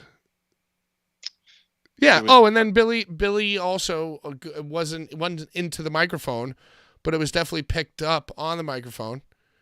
He said, "Shut the fuck up." Yeah, that wasn't bleeped out. He just screamed it in the middle maybe he fucked up, and maybe that's why they bleeped it out. No, this was well after that. This was like when they had like the scrum in the ring. But why wouldn't they bleep out the fuck? And why would they bleep out what Max I said? don't know. Maybe they were like planning to bleep out the other one, and they're like, oh, I okay, we're guess. good for. There's Well, still we a can all delay. go to the bathroom now. Still have Nothing's gonna time. happen. What? I guess. There's still a delay on the TV. You still have time to block out the fucks. They've said the F word more on any television show that I've ever watched, I think, in my life. That's not supposed to How have. could they be blurting out? What?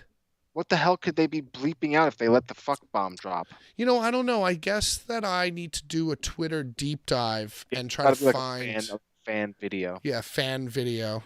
So that's what happened. Who cares about that? But you love the Acclaimed.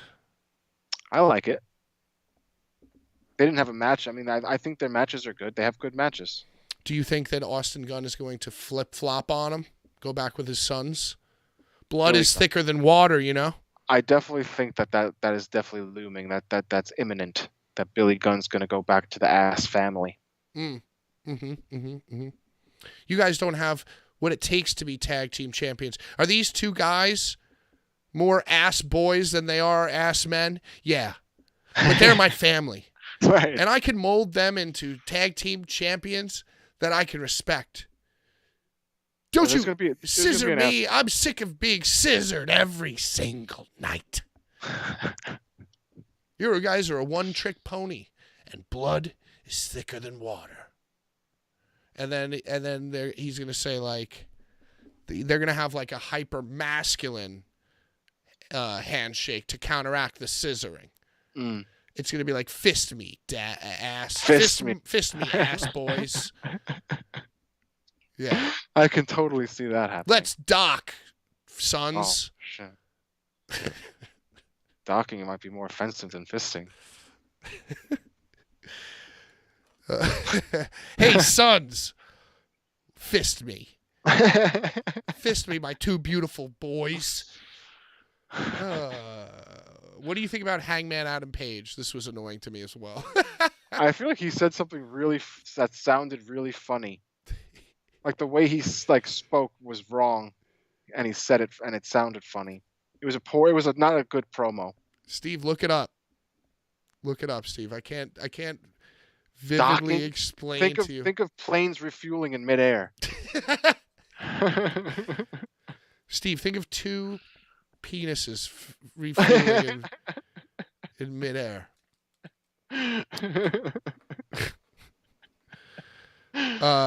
Yeah, so anyway, Hangman is an idiot. He just reeks of sniffing his own farts. Dutch opening himself. Renee Paquette was wearing a very Midsummery dress. She looked good. I like that dress. It reminded me of Midsummer.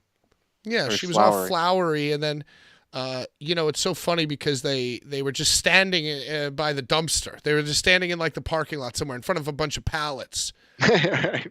And you know what's so funny? They I guess you know what? I'm not gonna hate on the location of it, and I do think it was kind of cool. How do I explain this? They kind of did this gimmick right, where to the viewers at home who didn't see it, where Renee interviewed Hangman. And now what you don't know is that the Renee, the interviewer, is actually the wife of the guy that Hangman just fought. So she's like, hey, how you doing after your match with Jon Moxley, right? Which is her husband. So They go through the interview.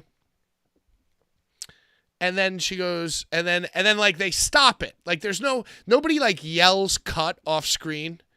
Like, which would have been a nice touch. Hey, we got it.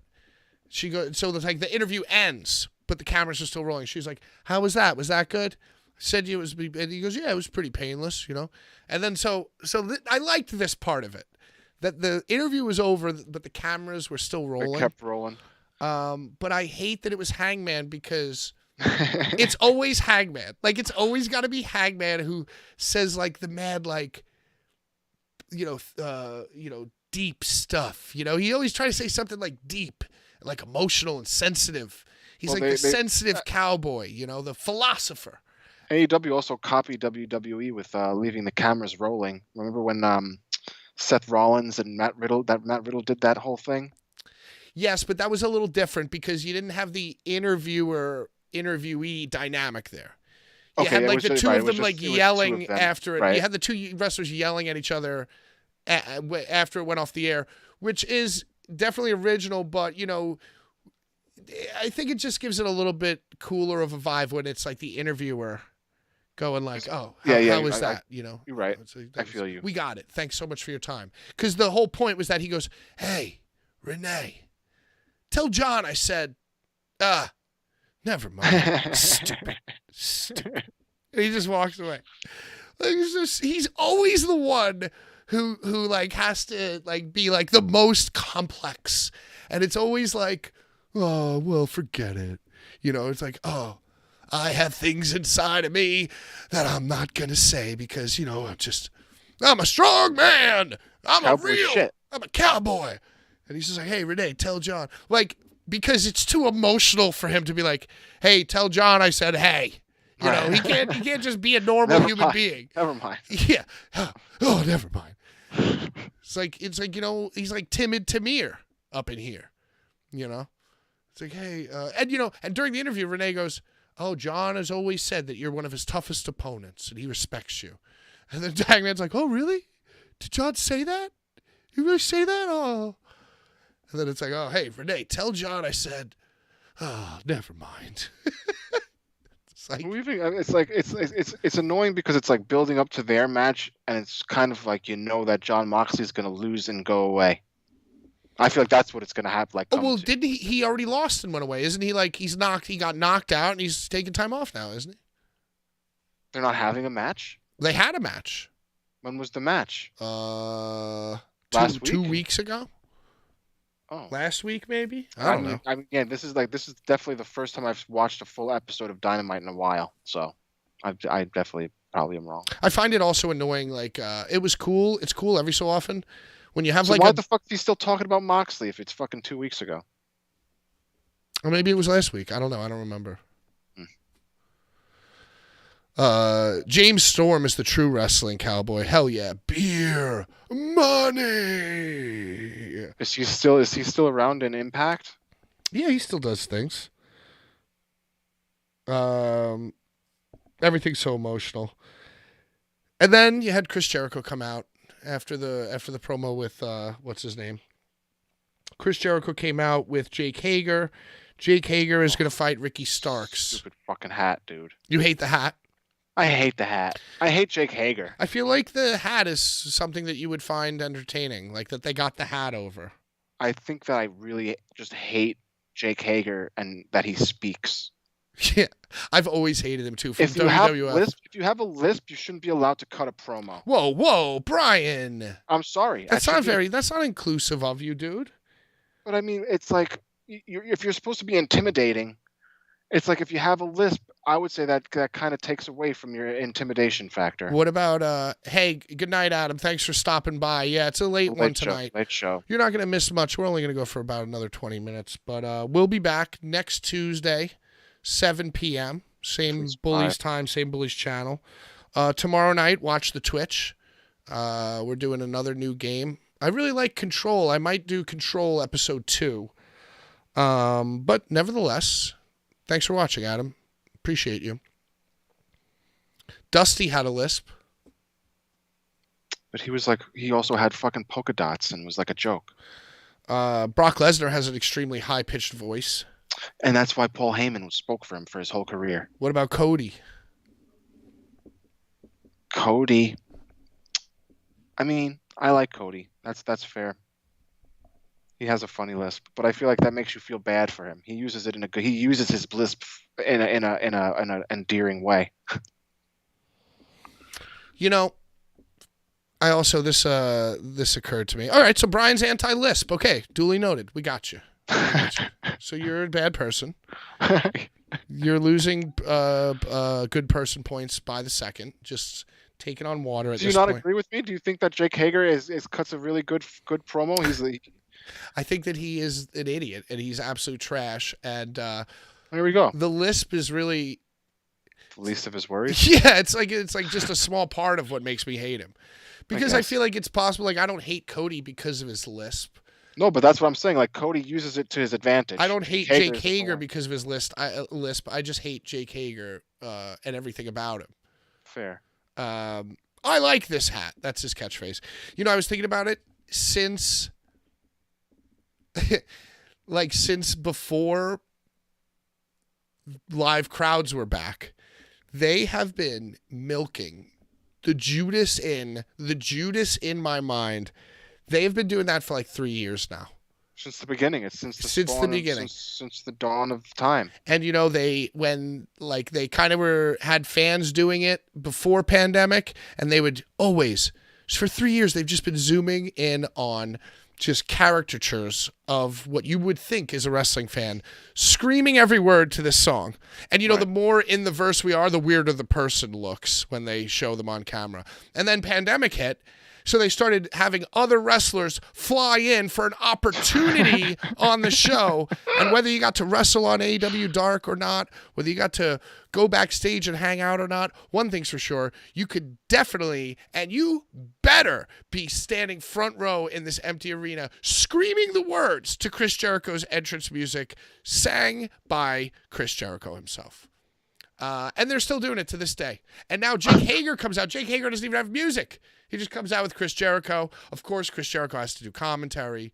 And, of course, we're just zooming in on the most loyal of AEW fans and Chris Jericho fans singing this song. You know, hey, when we were there, I sang it. When we were there, I sang it. It's fun to sing. You got to sing it.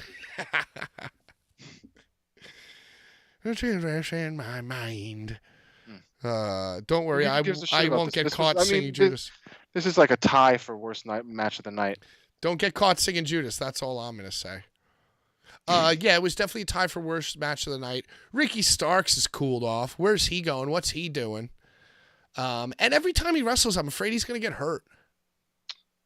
A lot of these guys, because it's all about the spot, dude. They're doing all these crazy spots. Did you see during this match he tried to jump through the ring post? Yeah, they look really sloppy. Yeah, and he looked like he could have really hurt his knee very badly. He got his foot caught. Whew. Yeah, it looked like a close call for sure, but he made it. Even when because last week he got powerbombed through the table. Mm-hmm. Even when they were showing that clip, I was kind of watching his head. And it's like, yo, you know, I know he didn't land on his head, and I know it doesn't look like he got whiplash, but his head was definitely you know, it was like flopping about a little bit as he was going. What about that? What other the power bomb that the lady missed the table and her back just splats? Oh, that was on Friday. That was Willow Nightingale, friend of the episode, friend of the Bullies. During the street fight. Yeah, the table was just not far enough away. Ugh. You know, at that point, with that angle, it would have been easier to just do what Hager does and not go with him. I mean, and people say it was a botch, but she was okay, right? As far as I don't know. That was brutal, though. Let me tell you, though, even if the table was a little further out, that still was going to be rough. Right. You know, even if the table was in the right spot, that was going to be a rough landing. You know, I don't know. You know, I don't know, man. Some people's bodies just flop around more than other people's, you know? Dude, Mick Foley used to do the craziest fucking shit, but he also broke all of his bones, too. It wasn't like he wasn't not getting injured. You know? These people are definitely, getting injured and still performing. Did you hear that Noelle Foley has, a bad thing going on with her brain? Oh, no. Yeah, friend of the program, Noelle Foley. I kind of... Like a genetic thing? No, well, no. You wouldn't think, but, you know, it does make you think, because so basically a few years ago, now this is after Steve and I had met her and Frank the Clown. We met her and Frank the Clown on 2 separate occasions and hung out with them. They were very, very lovely people, very, very nice people. And I guess Mick Foley made a whole post about it. That's the only reason I know the details, because I'd been seeing stuff where every so often she'd say, oh, you know, I haven't been feeling very well. I haven't been posting, whatever. So apparently she was on a roller coaster a few years ago and got whiplash and a really bad concussion and a neck injury, or they don't even check. I don't even think they know exactly what it is that happened, but she gets terrible migraines and terrible pains in her head and neck. And it affects her quality of life, you know? Shit. Well, it's crazy because when you say that and you really haven't heard much from her for a few years. Right. She hasn't really been that active on the social media, and yeah, it's just crazy. And it's like I get like pretty bad headaches too. I get like sinus headaches, I think, that are like really bad. But like over time I've developed, it sucks, but you're just like, oh, okay, let me like lay down for a bit or something, Right. or like power through. Sometimes you can, but there are people who get migraines and they're like knocked out for like the day, dude. And it's like really bad. And I think that's It's like, no she's joke, like dude. in a, yeah. And like Mick Foley made a whole post about like, she's been like researching stuff. And I guess she went to like do experimental therapy or treatment and stuff. That's scary. And like her life just sucks. It's just crazy because it's like Mick Foley. Think Went about through all the crazy chair shit. shots and all this stuff. She has her mother's body. Brian, Mother's come frail. on, Brian. What? I'm saying, like, some people have like bones that are like double jointed. I mean, I don't know. That's like crazy. McFoley got 17 million chair shots to his dome. Right. And you think about like just to relate it back to real sports. Troy Aikman, I remember growing up, that was like my earliest memory of hearing that like a guy would get a concussion in football. And Troy Aikman had he had to retire early because he had like 8 or something. And it was like, oh, they didn't know much back then, but it was like, oh, like the more you get them, the easier it is to get them. Like, Dude, once you get one. I'm sorry to cut you off, but speaking of knowing about these things now, how do they let this, do you see this slap fighting shit, dude? Have you seen it? Yeah, I've seen clips. Dude, how did these people must be like giving each other brain damage? Yeah, probably. It's like, how do they let them do that? Well, those are the cranial elites, dude. Dude, that's not good. Those people are that can't be. Dude, I watched one and this guy's face was like out to here, and he was like he hit him and he looked like it's not. Someone's gonna die doing that shit. Yeah. Those are like huge fucking guys too. I like how you are really concerned about the future of slap fighting. It's like the people. It's like that's like worse than UFC to me. They're like standing there just like blunt force smashing each other's faces. At a certain velocity, it is no longer a slap. Yeah, it's just the bones of your hand like bludgeoning somebody. It's very difficult. It's like becoming extremely popular too. It's like crazy. Dana White is championing it. He's bringing it over to America. He found it was just on. It was on after Dynamite. He found it in like a Russian prison and brought it to America. I can't even. Imported direct from the gulag. He's brought slap fighting to the United States. Noel Foley's having fucking special fucking brain scans, and these people are smacking each other's brains around. Yeah, but it's just crazy because you think like, so Troy Aikman had to retire after 8 concussions, but he's fine. He does commentary and he's like a very well-spoken guy, like for a living. Mick Foley destroyed his body and his brain, and he's a 2-time New York Times best-selling author. He's a fucking humble, nice man. He was so nice to us when we met him. Oh, the nicest guy. And Noel Foley on a roller coaster. I don't even think it malfunctioned. I just think it like affected her poorly. She just like had a crazy whiplash in her neck. That's so scary. Yeah, that is scary, man. I think roller coasters are bad too, man. I love roller coasters. Yeah, until you get stuck upside down for like 3 hours. Well, maybe she just wasn't like bracing herself. Maybe she was like a poor roller coaster rider. She wasn't very good at it. She needs to be better. What kind of heart? Sorry. IWA Mid-South does slap fights a lot. I'm sure they do. It's an open-palmed death punch. Yeah. Yeah. He found it in dudes from the gulag waiting to go back into the war zone. And he was like, hey, you guys want to come to America, be on a reality show? And, AEW, that's probably where they're like, the F-bombs fly. They're like, yo, slap fighting's on after us. What are they gonna do to us? We're the only thing keeping this place, any kind of level of respect. I can't even believe it exists. Knowing what we know about concussions, there's a show about smashing each other in the face. Oh my God, dude! I saw, so I don't have the stomach for these things anymore. I think that might be like a trait, or at least my trait, going, becoming a 68-year-old man. I feel like as I get older, I don't want to see people get hurt.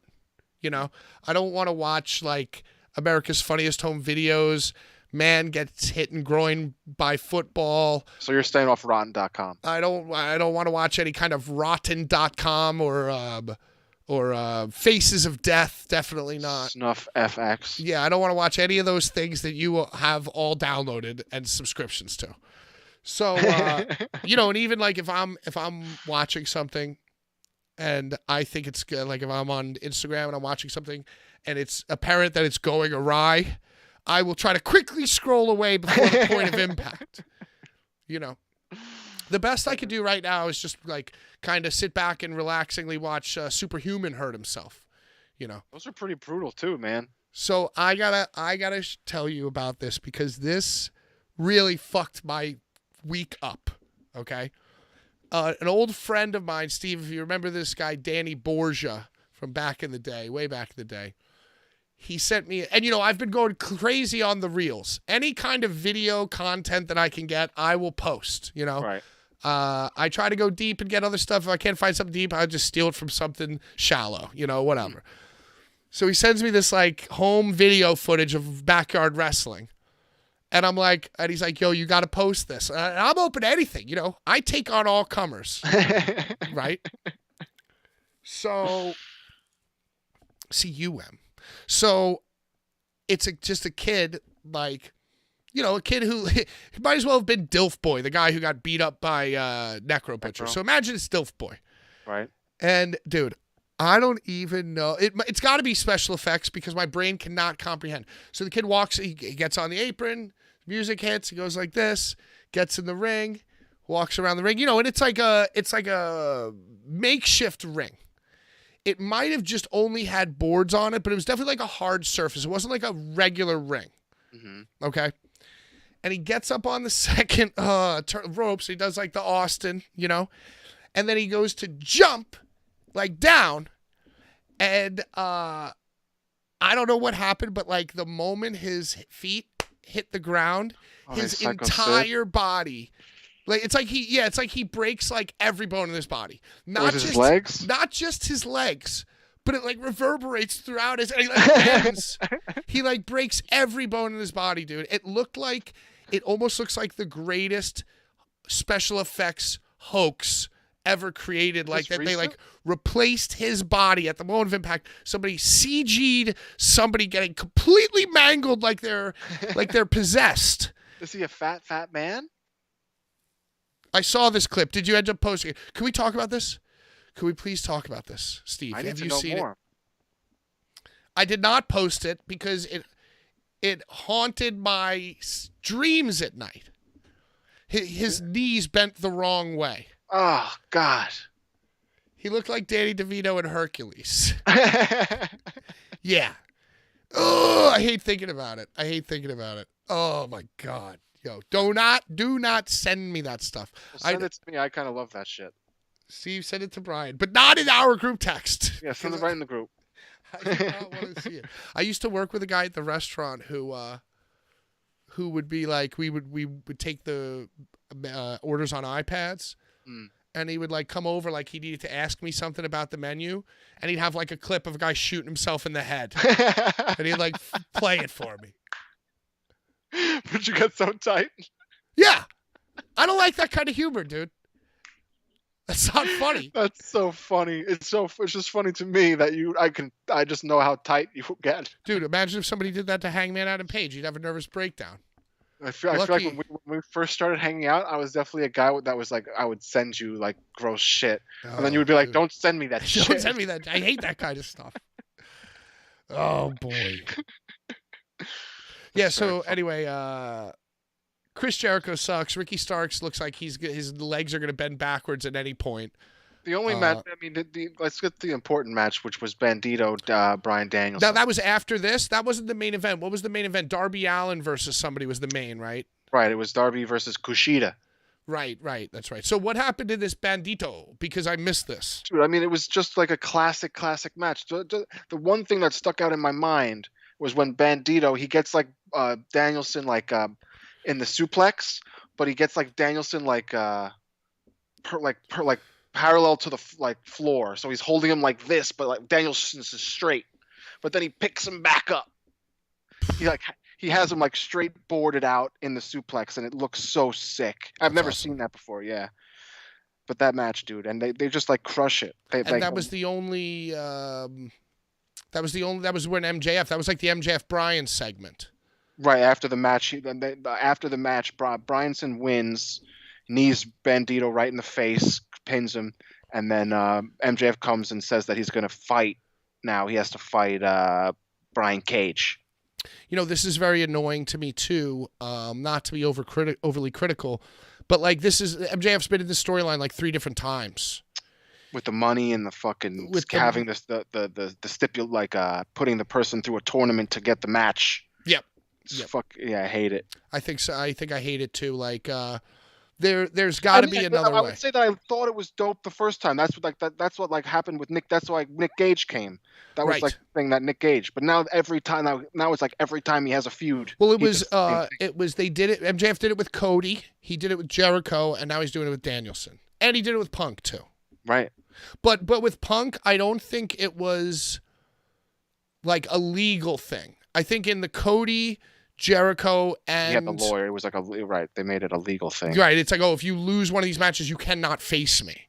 Right. But he's done it like he does it every time, and it's kind of annoying. I feel like there would have been a better way to get to the Iron Man. And also, you know, I said last week, I thought the way that they announced their road to the Iron Man was very anticlimactic. It's so stupid, dude. It just makes it so obvious that it's like the only thing that they could do to make it not obvious is have Brian Danielson lose and have no Iron Man and have it be something different. You know? Yeah, but you know that's like that's what it's going to be. Yeah, maybe not. That probably won't be what it is, though. I mean, I don't know. I'm not really even that excited for the Iron Man, an hour match between MJF and Bryan Danielson. It's going to be awesome. I would say that, and like a match with Bryan Danielson is just entertaining. Right. It's just awesome. It's like awesome. He's an awesome worker. And also, you know, I think Booker T came out and was like, oh, MJF, like legitimately thought that MJF would actually get exposed in an hour match. Like some of the pundits have been saying that, and I think that's a bad take. I think that they wouldn't be doing it or even talking about it if they weren't sure that it was going to be awesome. And I'm sure that they're practicing. They're going to crush it. They're going to I think they're going to crush it. Yeah, I bet you they'll practice day and night too. But yeah, I don't really care about that. You know, it was I heard somebody ask an interesting question the other day, and I wanted to ask you the same question. How do you feel about the times when MJF like sprints away? Like in Fear? Yeah, like the guy comes and runs to the ring and he literally like sprints out of the ring and up the entranceway. Do you think that that's lame or cool, or do you not care? Or? I mean, it's just like very classic cartoon heely. It's it's what you expect a heel to do. Good night. I got character. Hey, thank you so much for the super chat, dude. We love you. Let us know how XPW is. We need a full Enzo Amore breakdown. Yes. Okay, so that's cool. And then they had the women's match, which was Toni Storm versus Willow. Yeah. Which didn't make any sense because all of a sudden Toni Storm and Saraya like ganged up on Willow and like cheated. Right, they're becoming heels. They're bad people now. Like They're you. The bad bees in town. Not sure how I feel about that, but I know for sure that I don't care. Yeah, I would put that in the third worst match of the night of caring about. Like the only match, like the Bucks match was good, entertaining. I thought that the Daniel Bryanson match was insane. I can watch that all day. That was quality television. And then after that, the Darby, the last final match was the Darby versus Kushida, which I was checked out at that point. Yeah, I was kind of out of it too. I started preparing for the show, but I didn't really have any intrigue to it. I mean, I love Back to the Future. I love me some Back to the Future, but I don't really care that much about Kushida. I mean, it was silly to me that they made it an open challenge and it was already known that it was going to be Kushida. Like, why make it an open challenge? Like, if it's an open challenge, you're supposed to have that person and accept the challenge at the show. Yeah, but, you know, they do a lot of stuff on Twitter. So guess your right. favorite match of the night was Bandito versus Bryanson. Yeah, the young boys. And then what was your match was your least favorite? What was the least favorite part of the show for you? It's either got to be Willow and Tony Storm, or what was the Orange Cassidy and the Jay Lethal. Yeah, I didn't hate the Orange Cassidy Jay Lethal match as much as I just hated all the accoutrements surrounding it. But yeah, I think the worst part of the show was probably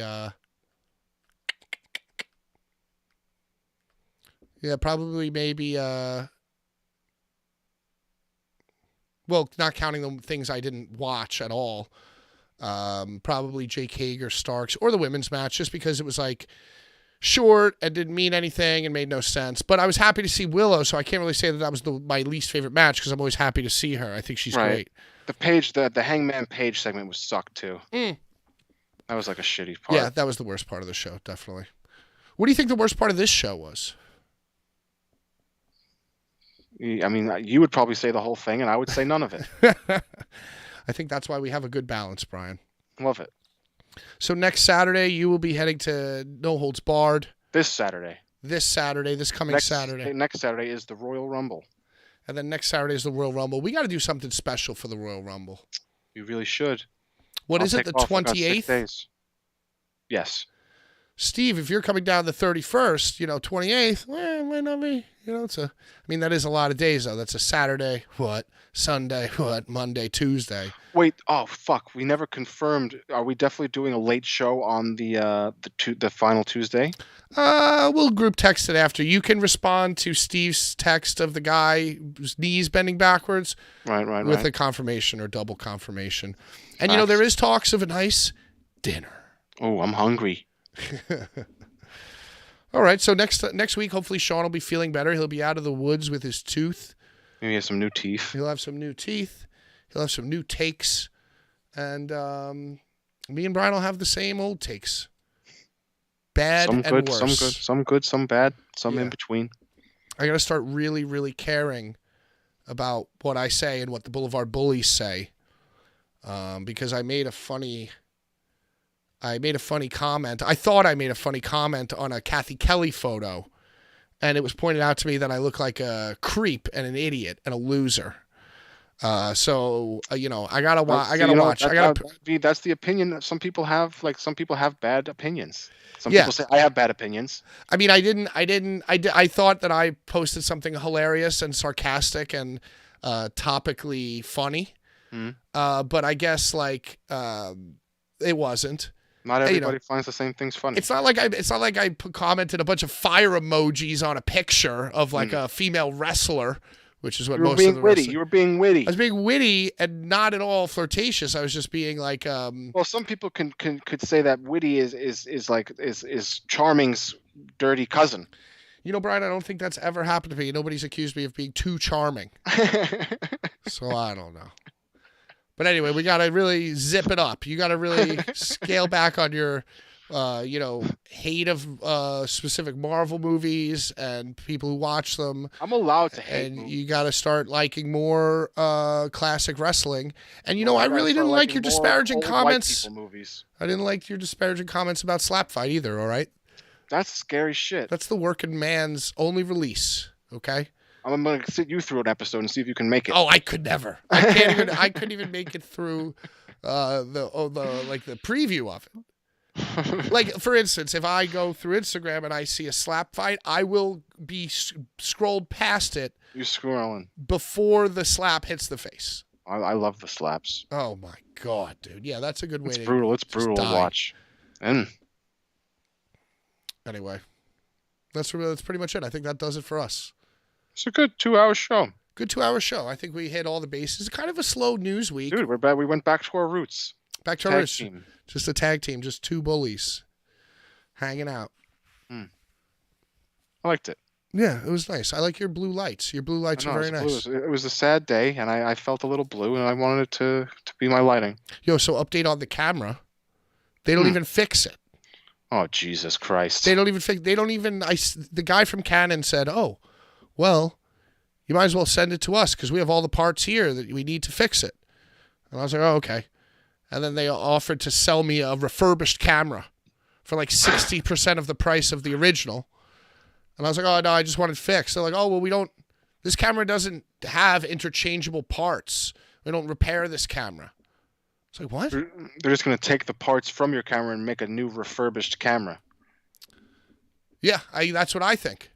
Did anybody watch The Last of Us? Steve, I watched The Last of Us. Brian has never even played the games. Nope. So quickly, Steve, as long as you're here, and by the way, let me know if you're streaming. Before we sign off, let's get a quick opinion really, really quickly. For somebody who's never played the games of The Last of Us, should they play the games before the show? I mean, the show looks like it's going to be pretty high quality. Or should you watch the show before the games? So I think there's not really a path that's correct or incorrect.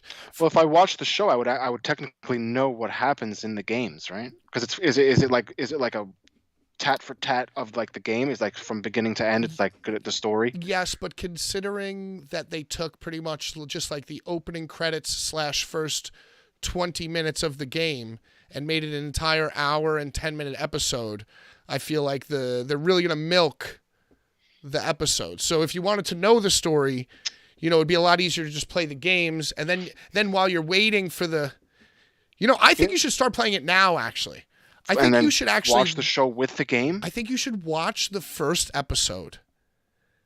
No, I think you need to play the game for like an hour, then watch the first episode, then play the game.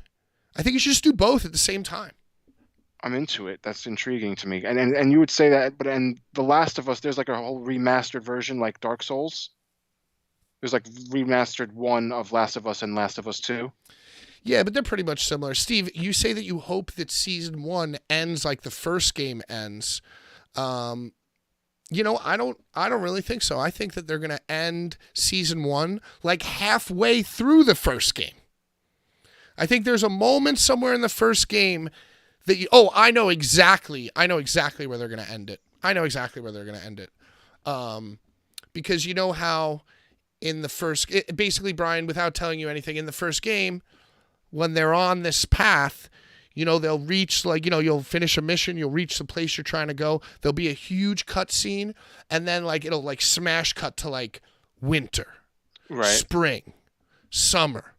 So I think that they're going to really milk the first game, because right now there are only 2 games, and I think they probably want to do, like, over 100 episodes. No, they can't do 100.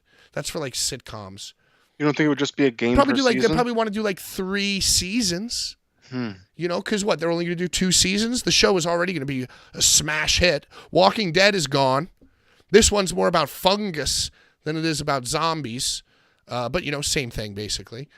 It's basically about zombies. They got the whole world in their hands. They're going to have to try to do 3 seasons.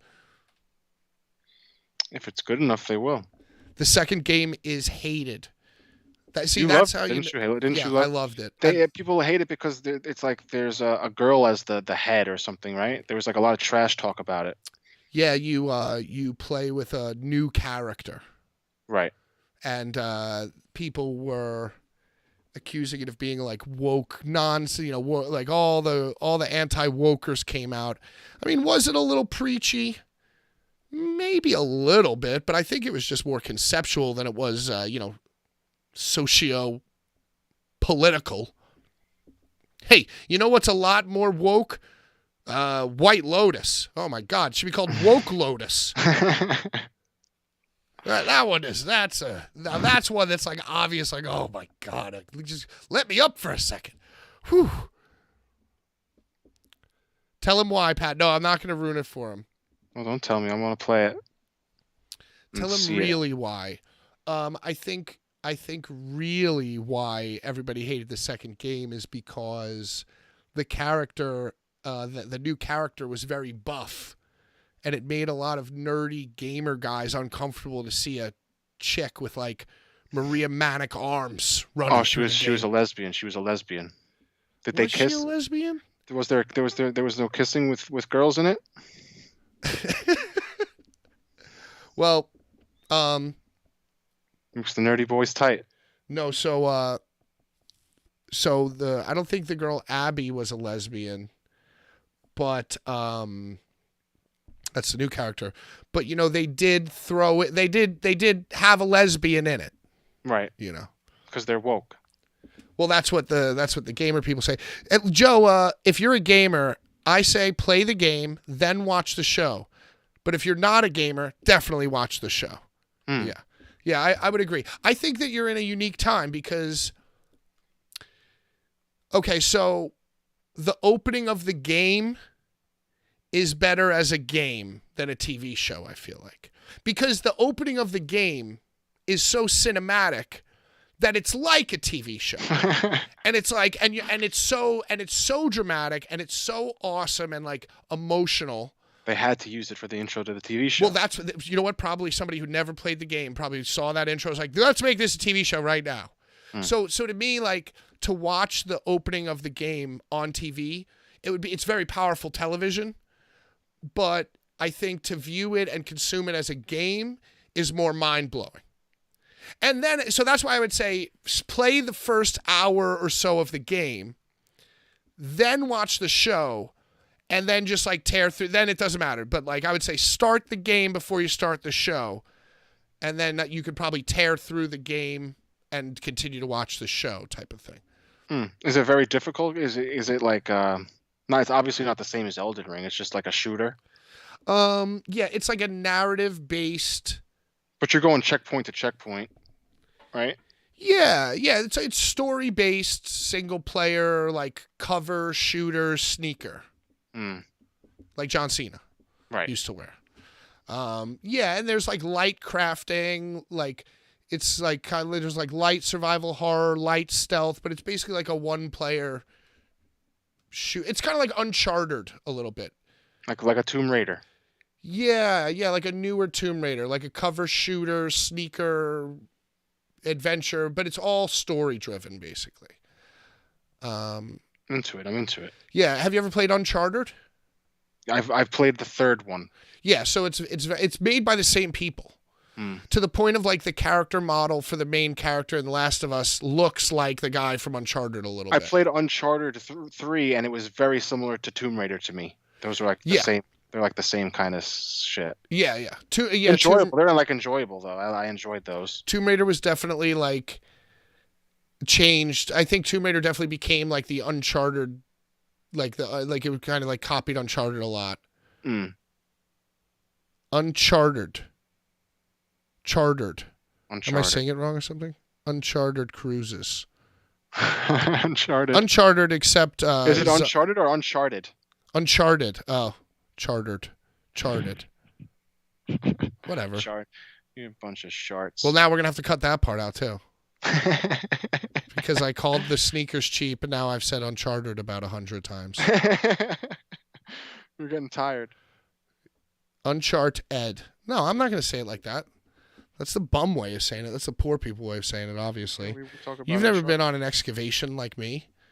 You've never chartered or unchartered things like I have. You don't fucking know. Anyway, play the first hour of Uncharted, and then Uncharted. I think that's what I'm gonna do. Yeah, it's really good. Steve, we should discuss it.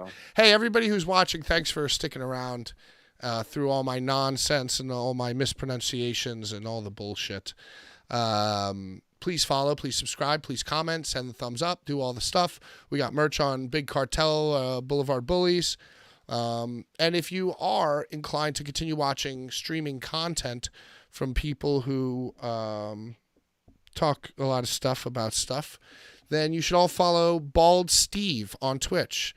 Facts. Twitch.tv/bald__Steve, who my sources are telling me has got to get in the shower, and then he's probably going to stream Ghost of Tsushima. Ooh. Hey, have you played that?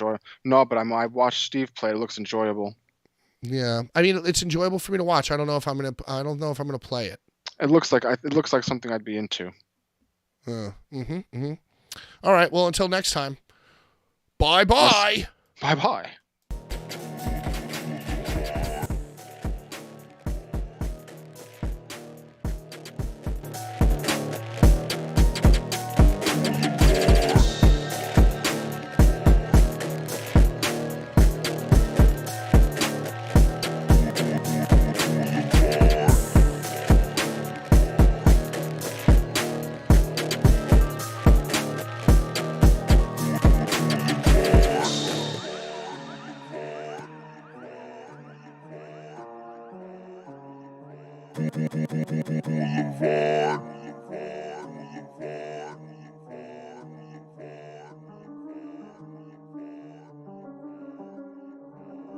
Oh, so Christ, may you burn in hell forever, forever, forever, forever, forever.